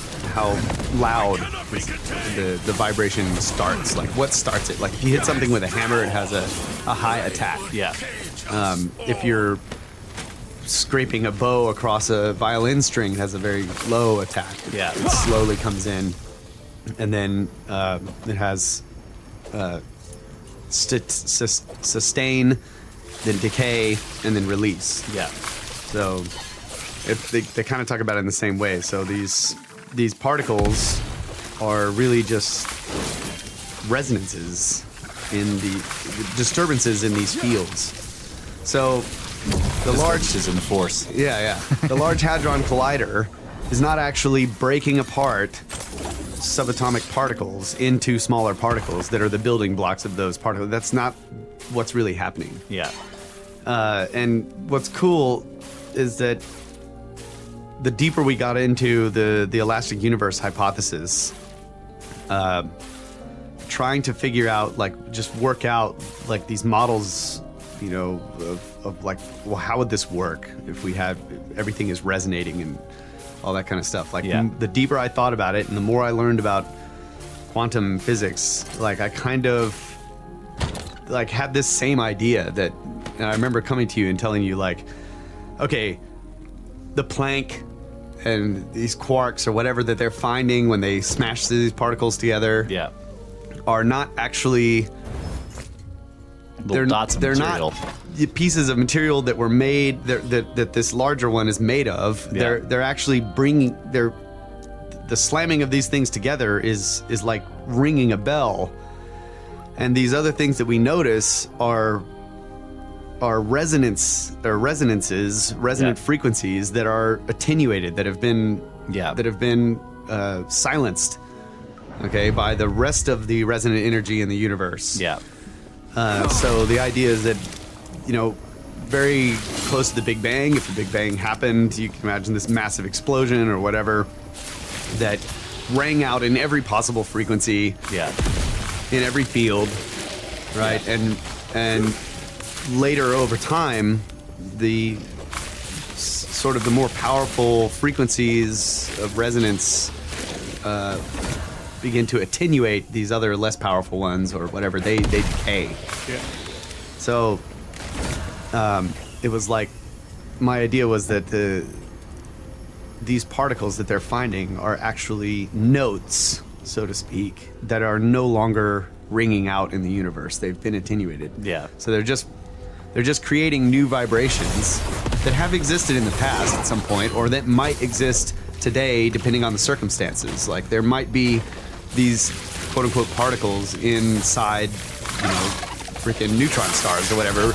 We don't know because we can't study that stuff. But in the normal environment that we're in, those notes are not present. Right. And so that was kind of a prediction that the elastic universe hypothesis, like following the logic of that. And then this guy, I'm listening to him, and he's basically describing exactly that in the latest quantum mechanics, quantum physics. That's the model. That we are basically made up of a bunch of little resonating pockets in various different fields. What are the fields? I don't know. No one knows. Does he know? No, they call them fields, whereas, like, the old way of talking about it was that was the ether. Right, and they talked about the ether as being one field. Right. And so the theory now is that there are multiple fields. So it would be like in our atmosphere we have the medium of air, and so we can hear sound. We can transmit sound waves in that field, but also light can pass through. Because there's another field that's smaller, made up of smaller interconnecting whatever the medium is made of. I don't know. No one really knows. But, like, light waves pass through that, and they are running into the larger things in the air molecules and being diffused. So it's like these fields sort of permeate everything, and they only interact with each other on some minute frequency range or something. So that you can get, say a resonance in the Higgs field, and it will not interact with anything else unless it's a high enough amplitude. Then it might, begin to interact with another one of the fields that could have quarks in it, or Plancks, or whatever, some other. That's kind of the way I understand it. I'm not really sure, but what does he think of, like, unified field theory? Well, that's what they're searching for. They're basically like, Well, I guess not exactly that. They're searching for a way to unify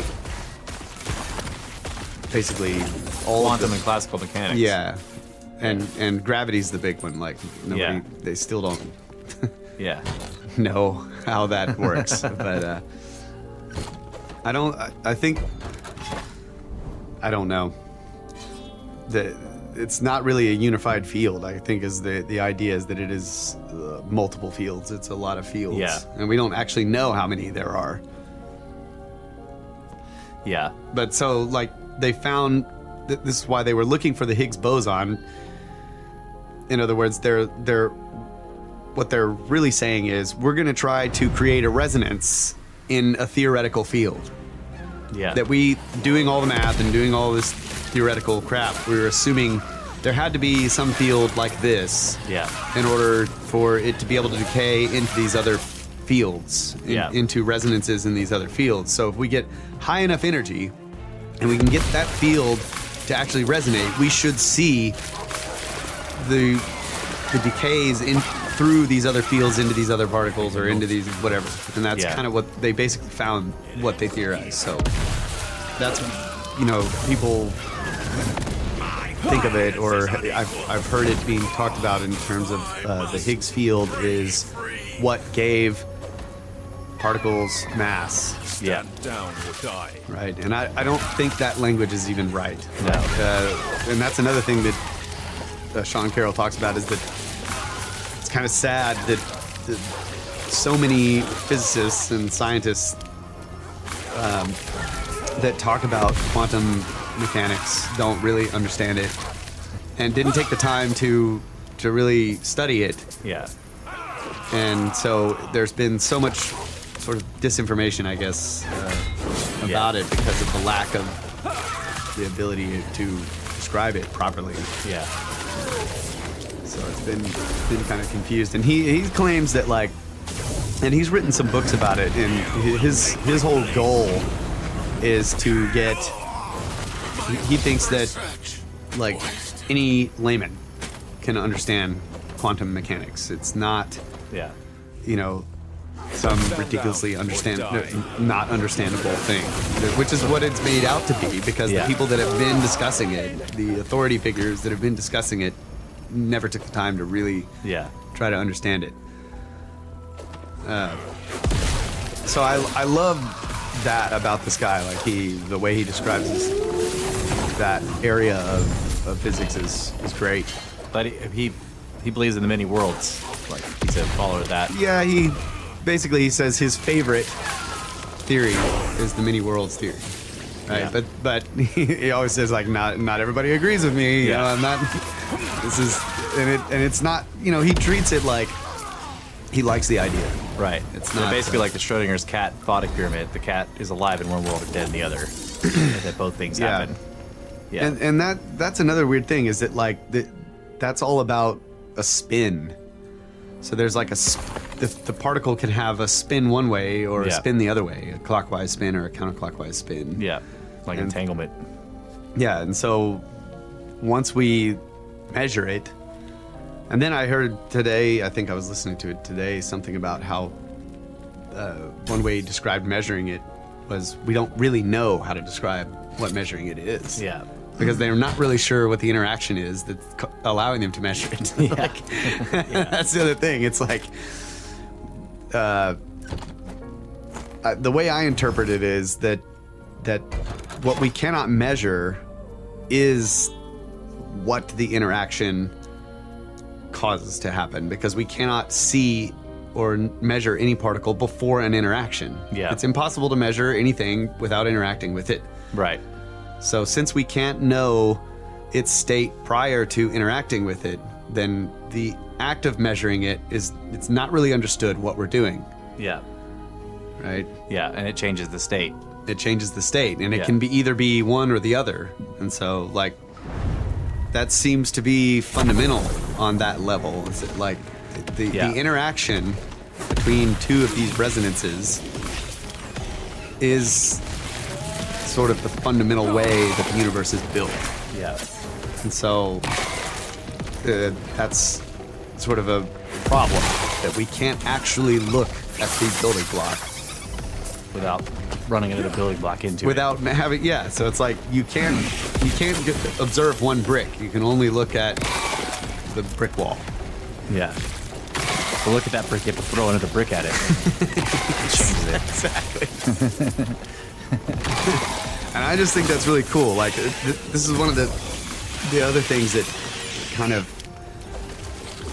is similar to that, which is the idea of nucleation. We talked about that, like nucleation sites for crystals. So if you have a fluid, like let's say you have salt water, and you boil the water and you put as much salt in there as you can, you saturate it or whatever it's called, and then you let it cool off, and you're waiting for the salt to crystallize. And let's say you put it inside a very, very ridiculously smooth container that has no sharp edges. And then you have some type of instrument where you can look down on the atomic level to see a single salt atom or molecule or whatever it is. Nucleate, in other words, turn to crystal when it meets another one. When it meets another salt, what is it? Molecule. So a better way of talking about it would be some, like diamond. Carbon, right? There's no way to actually see or observe the nucleation site, because if you're looking so small that you're looking at a single atom It's probably not going to be the one that nucleates. and then you see it join with another atom and become a crystal, you can't be sure that that was the nucleation site, because you're not seeing all the other ones. Right. And there could have been one nearby that nucleated first and then the other one happened. So no one really knows. There's no way to observe it. There's no way to be sure that you're observing a nucleation site or what conditions. It's all theoretical, basically. It's like we know it happens. we know it happens, and you can get close, but you can never be sure that you're actually seeing the atom that becomes the nucleation site. It's the same with decay. Like, you can't predict the decay. You just know that some of them will, Right. over a certain amount of time. Yeah. You just don't know which ones. It's very interesting. I just love that for some reason.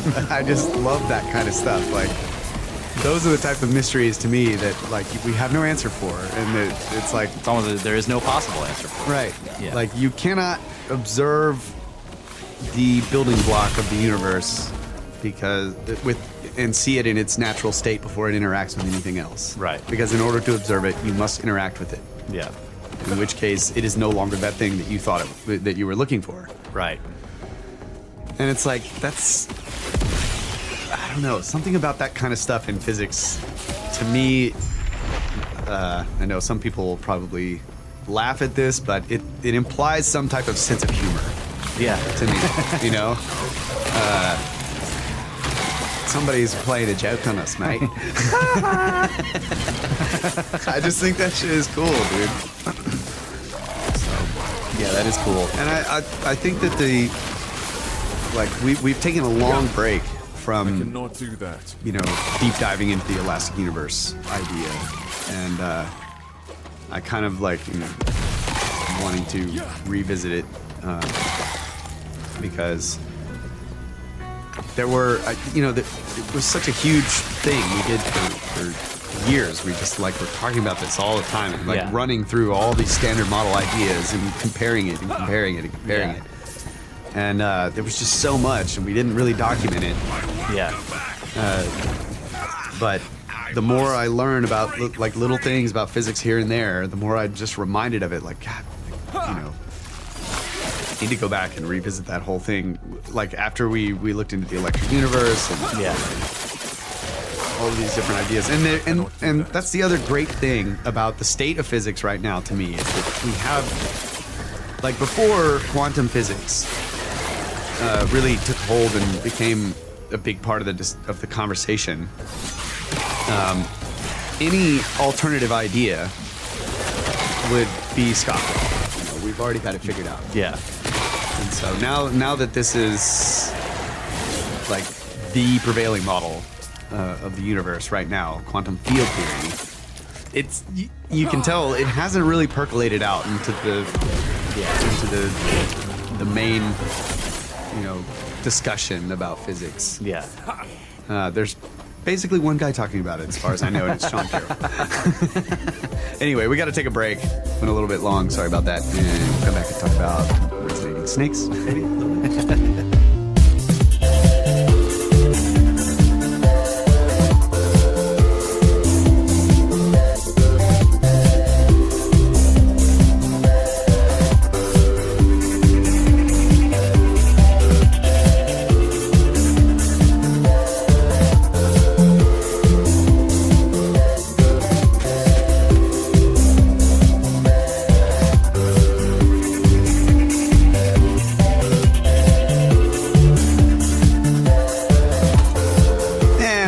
Brothers of the Serpent podcast here in the 10 by 10 by 10 quantum cube of tangents.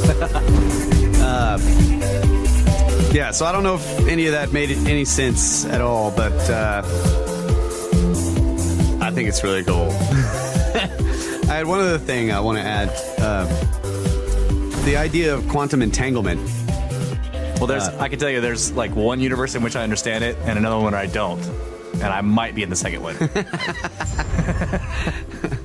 But I won't know until you throw a brick at me. You gotta throw a brick at me and figure it out. I'm not claiming to understand it. These are just thoughts that I have, just playing scenarios out in my brain that maybe are true. I don't know. But, I had this idea about quantum entanglement. So if these fields, like think of the field as a liquid crystal. I was thinking of it like a soccer field. Okay, that's fine too. As long as it's made of crystals. A soccer field made of crystals. Okay. So there's like we don't know what the fields are made of, right? Yeah. They think that they talk about the Higgs field as though it's made of Higgs bosons, but it's not. Yeah. A Higgs boson is a disturbance in that field. Yeah. And we know about other fields that, we can have this disturbance, in an electron field around the nucleus of an atom or whatever, and then when it's energized, the electron cloud sort of jumps out, jumps back. These are ways of describing it that are not necessarily perfectly accurate. Yeah. But the idea that this electron shell jumps out and then goes back in and releases this particle called a photon, which propagates out as a particle or as a wave. It's like, we're not really sure. But the idea is that these fields can act like a medium of air, where if you get a disturbance, it can propagate waves that go out in every direction. Right? Yeah, and the jumping shells acts like resonant changes. Yeah, like a pulse that. a pulse that. Well, like energy can build up and build up, and it'll stay where it is until a certain point, and then you just bam, it's out there. It's like a resonant change. Yeah, like a harmonic change. A harmonic shift. Yeah. So, waves can be propagated through the fields. And also the fields can have sort of self-contained resonant pockets, or whatever you would say. Like it's not propagating waves out in 3 dimensions every direction. It's like this contained resonance. So once the amplitude is high enough, it can propagate a wave out with it. So if it was like a liquid crystal, if each field was sort of like a liquid crystal, where there were lattices, there were ways that the field fit together in a geometric pattern. Yeah. And you had, let's say, let's just take the simplest form, like this field is not resonating anywhere. And you create a resonance, a little pocket of resonance in one area and a pocket of resonance in another area, that those two could become entangled through the crystal lattice of the rest of the field, so that when you alter the position of one, then the other one would act accordingly. Yeah. Or whatever. Yeah, I got so- you. I think that's pretty cool.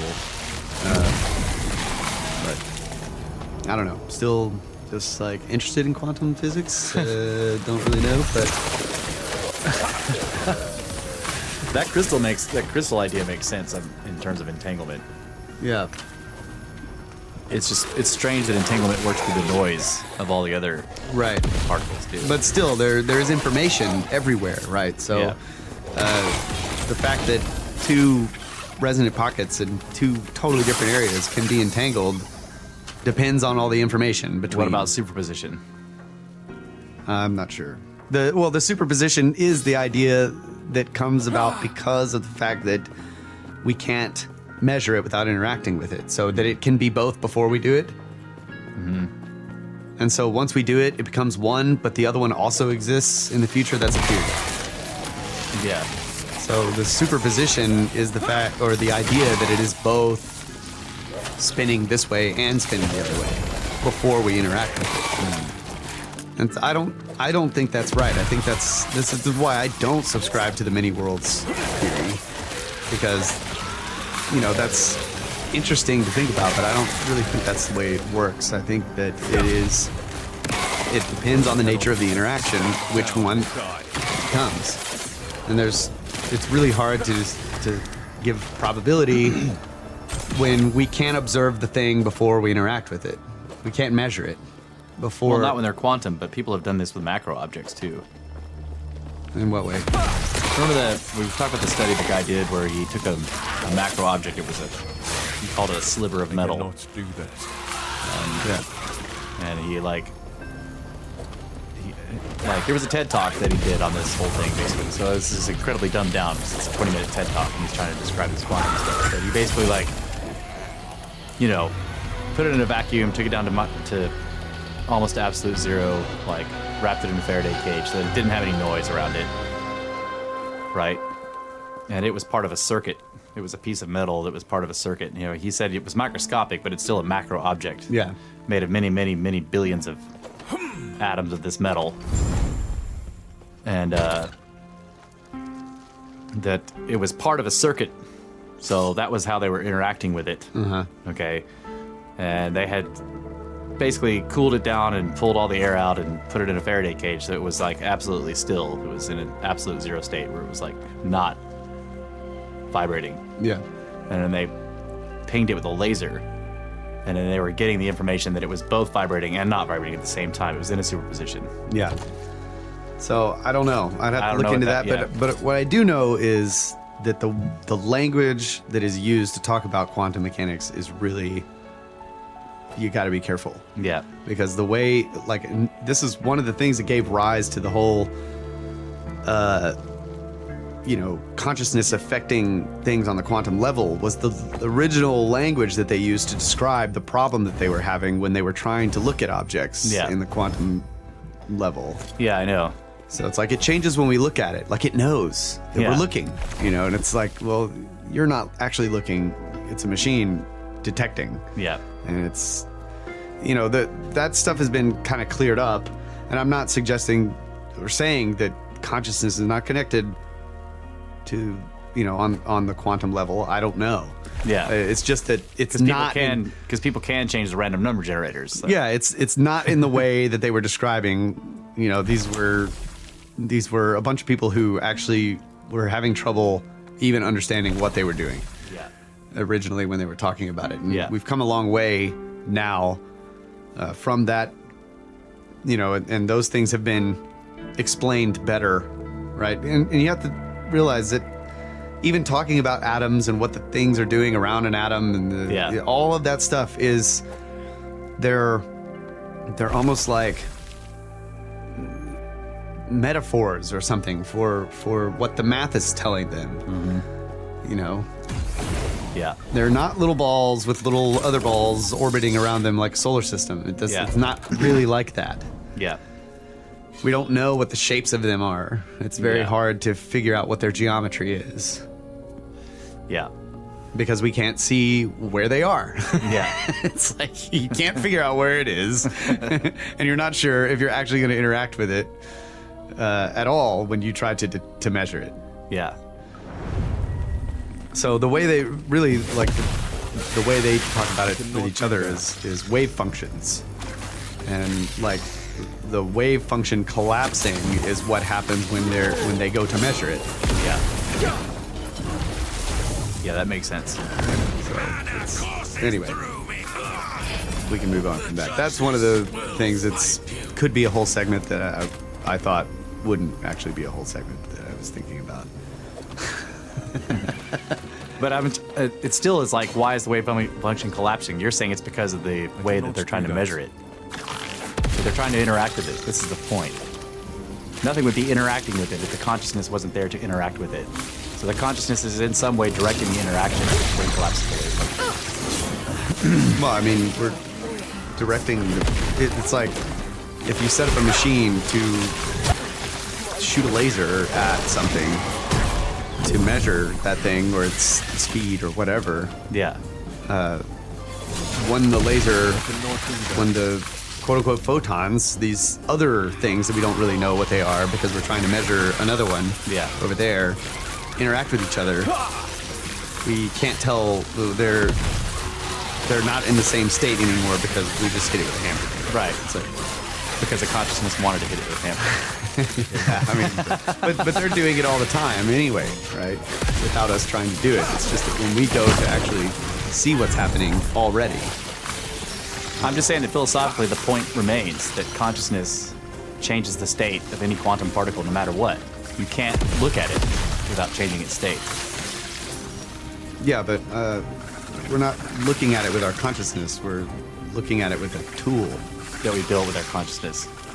Well, we built it with our bodies.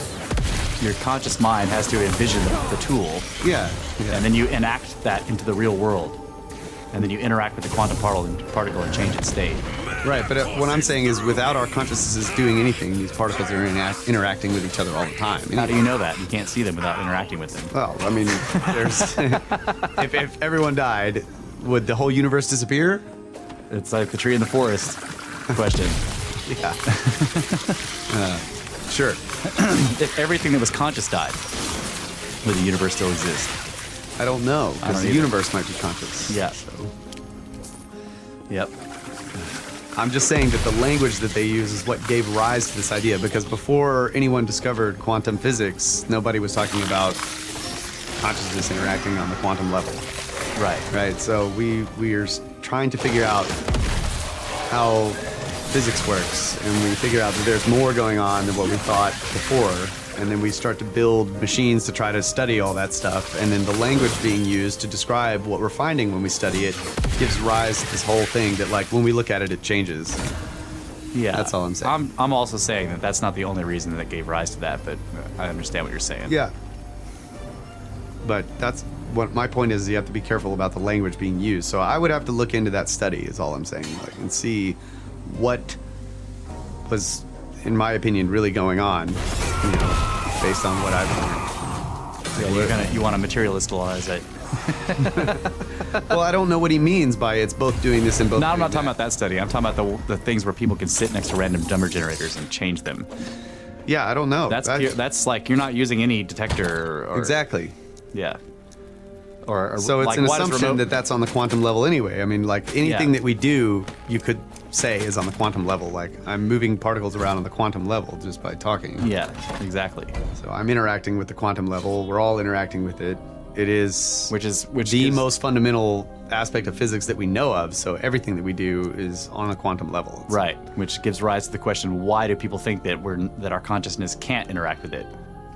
I'm not saying that it can't. I'm not saying you are, but I'm telling you that like most physicists are at least like quantum physicists are like not. They're like no, that's not what's happening. Yeah, most I'm of them putting this don't- detector at it and it's changing stuff. I'm like, yeah, but you don't need that detector to change it. Yeah. Yeah. Okay. So we don't know how consciousness interacts with anything. Right. So it doesn't. But it does. Yeah, it's obviously interacting with things, and we don't know how. Right. And it seems to. So it's a perfectly fine thing to suggest that it interacts on the quantum level. yeah. I'm not saying that it doesn't. I'm just saying that the idea that arose from the double slit experiment. Yeah. two, like one photon hitting another photon, and those two states that they were in before they collided, and then when they collide, they change their state, does not imply that we did it with our mind. Right. That's all I'm saying. Yeah. That's just the natural state of interacting particles on the quantum level, is that they change their states when they interact. That's all I'm saying. Yeah. And so I just think that's great that we have this problem where you get down to this certain level and it's like looking at it is destroying it. Yeah. There's no way to measure it without completely altering the way its size and everything about it. Yeah. It's cool. I love that kind of stuff. So It also reminds me of the guy who put his consciousness in the path of a laser. Remember that study? Mm-hmm. Like, there was nothing that was messing up that laser except for his consciousness. It dimmed it like 20% or something like that. yeah. Like those photons started running into something that wasn't there before. Yeah.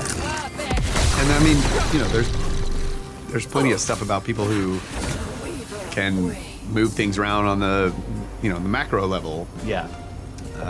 Poltergeist. There is no spoon. Yeah. And that's true. There isn't a spoon. It's just a bunch of quantum shit. Yeah. It's just a bunch of resonating fields. Right. Except to raise the spoon's vibration.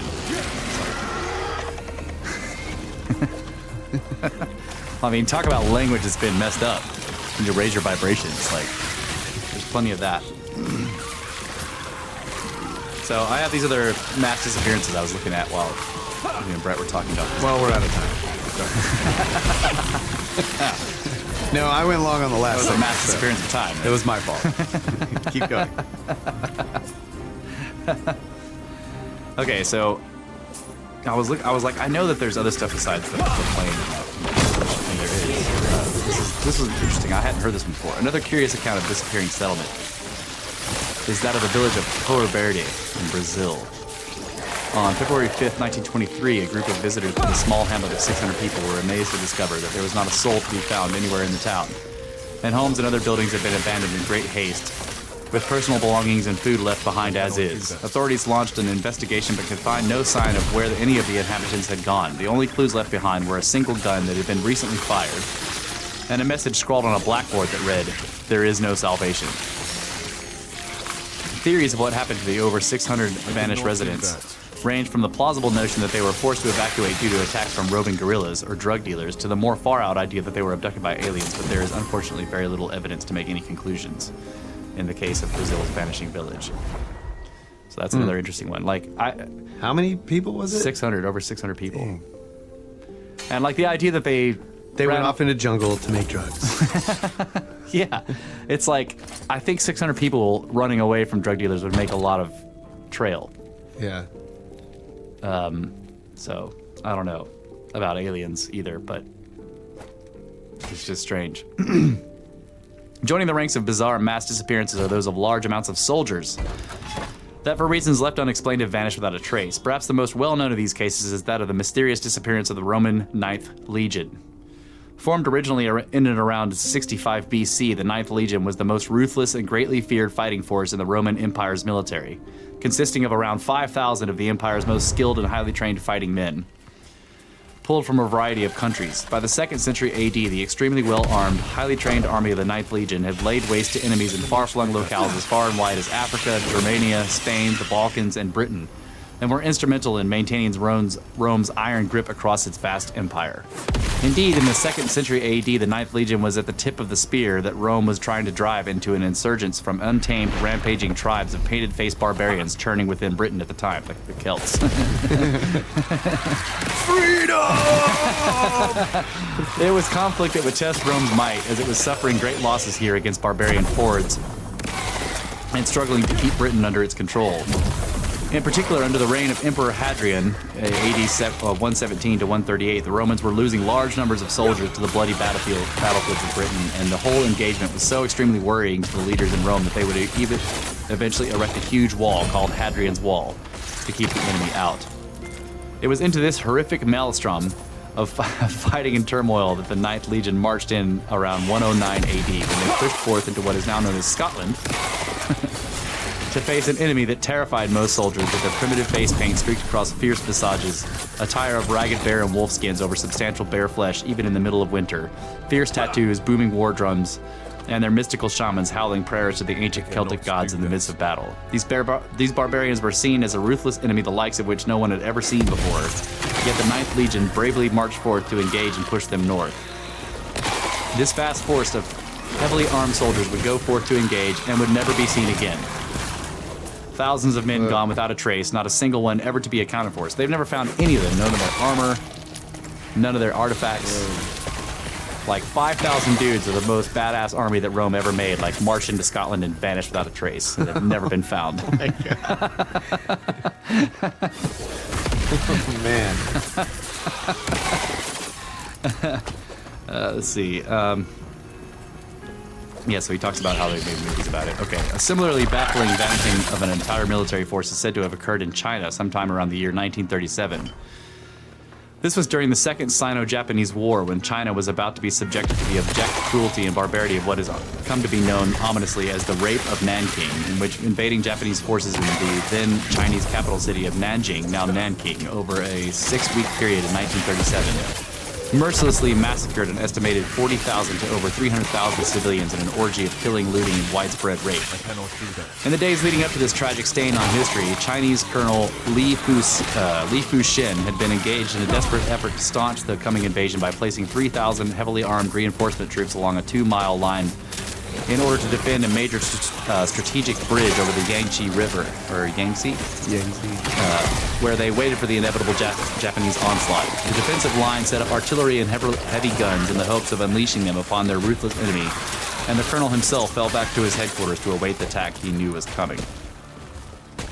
And they have a picture, an old picture of the Japanese troops in there.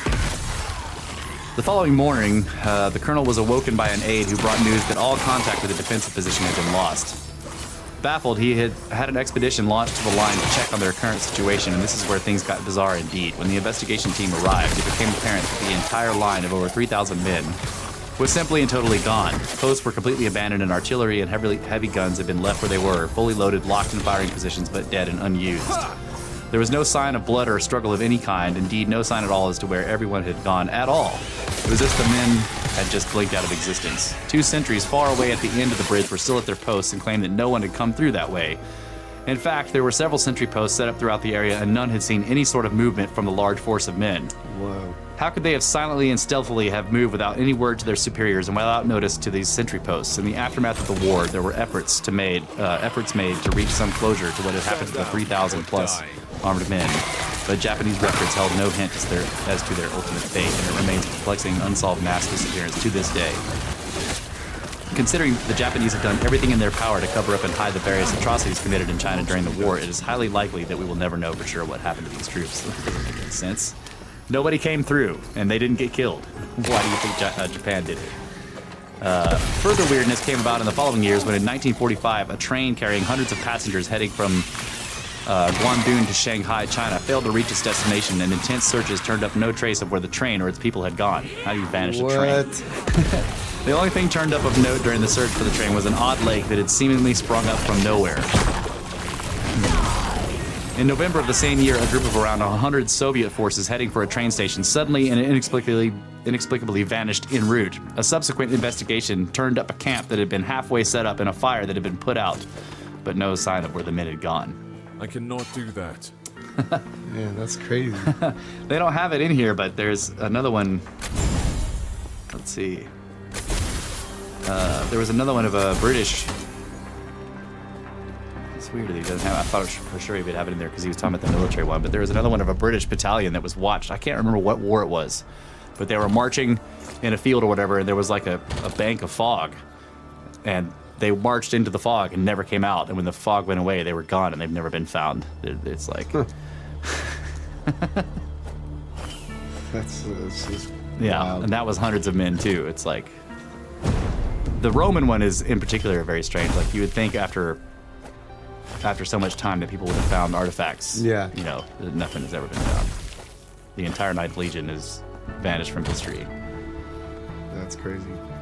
Yeah, and some people have said, well, you know, the Romans they didn't disappear. They just they got all transferred into other legions, but that doesn't make any sense because the Ninth Legion was feared and known across the empire as being badass. Like, why would they disband it and just put them into other, So. What is this? Oh, okay. So it was New Zealand. That's what he says. World War I. Members of the New Zealand Army Corps' 1st Field, Bay and Plain were wrapped in a strange mist on the afternoon of 21st of August, fighting under the British crown. So it was British soldiers. They were just from New Zealand. I was close to being right. Thank you, Watcher. Yeah, so I don't know what to think of those either. It's almost like it makes me think of the Mandela effect in some ways. That sometimes the world shifts and some things don't make it into the new place we're in. Have we talked about that shift that they sent out? I think Nikola Tesla might have had something to do with it. Oh, the Philadelphia experiment? Yeah. I don't know if we've talked about that or not. That's a fascinating story, too. Yeah, that's really... Man. The Navy, of course, claims that nothing like that ever happened, and the Philadelphia did not do any of the things that people said that it did. But, yeah, supposedly they were... the idea was that Tesla had set up something on the ship to make it invisible to magnetic mines. It was a degaussing thing. So supposedly he set up all these massive magnets on the ship, and it was supposed to go out and test this, and they turned it on, and then it freaking disappeared. And there's a lot of wild stories that come out of that. People that, that the ship came back and there were people that were half sunk into the metal. Yeah, and that reminds me of the Hutchison effect, right? Yeah, exactly. They you sink other objects into a metal block, and you're just yeah. You must be interacting with that on the quantum level. That's right. Stand down or die. Must be vibrating that in the fundamental field. Yeah. Yeah. Yeah, sometime we'll have to do a deep dive into the Philadelphia experiment, and then, of course, the related Montauk experiment that came later. Yeah, I don't know about that one. Well, supposedly 2 of the guys from the Philadelphia experiment that disappeared entirely showed up at Montauk Base 20 years later, thinking that they were, no time had passed for them. Man, that's great. And then that started up a whole new series of experiments because, of course, they were wait, maybe they really did teleport. Yeah, the Montauk, yeah, exactly. It was a portal. Hey guys, so are we done with the experiment yet? Yeah, wait, are we on land? How did this happen? No, supposedly one of them was totally crazy, and if I remember correctly, I can't remember if this was from Philadelphia or Montauk, but there were military people that spent the rest of their lives in psychiatric care after those experiments or whatever. There were some guys that came back completely nuts that just couldn't handle whatever happened, screaming bloody murder. So, That's crazy. yeah. So maybe sometime in the distant future, 5,000 screaming Romans will show up somewhere and just, you just have to wonder if they. And they'll get killed by a bunch of Inuits. With no guns, no dogs. Yeah. They'll run into those New Zealanders somewhere in Australia or something like that. It'll be weird. There's also the idea of, people talk about aliens a lot, but there's the idea of of ancient races still living here underground. Yeah. I don't know if have you ever dug into the whole Dulce base thing? No. Well, the first thing about that I remember is that the guy who talked about it, who really brought that into the public mind, I don't know if he was specific Dolce, but he was talking about doing military digs like he was an engineer. Probably he was part of Project Paperclip, so Do that. he was brought over after World War II. He was a German engineer that was brought over, and he was like a mining expert. Do that. You know, so he was specialized in digging underground and making giant bunkers and everything like that. And he had done this for the Third Reich, so he was good at like digging into certain kinds of into any kind of rock and then fortifying it and making it into like an impregnable bunker, like basically a military thing. He basically, like, when he was older, he started going around to different conferences and telling this story about how they had been digging an underground base somewhere in New Mexico, if I remember correctly, and broke into a series of caverns that were already occupied by something not human. Whoa.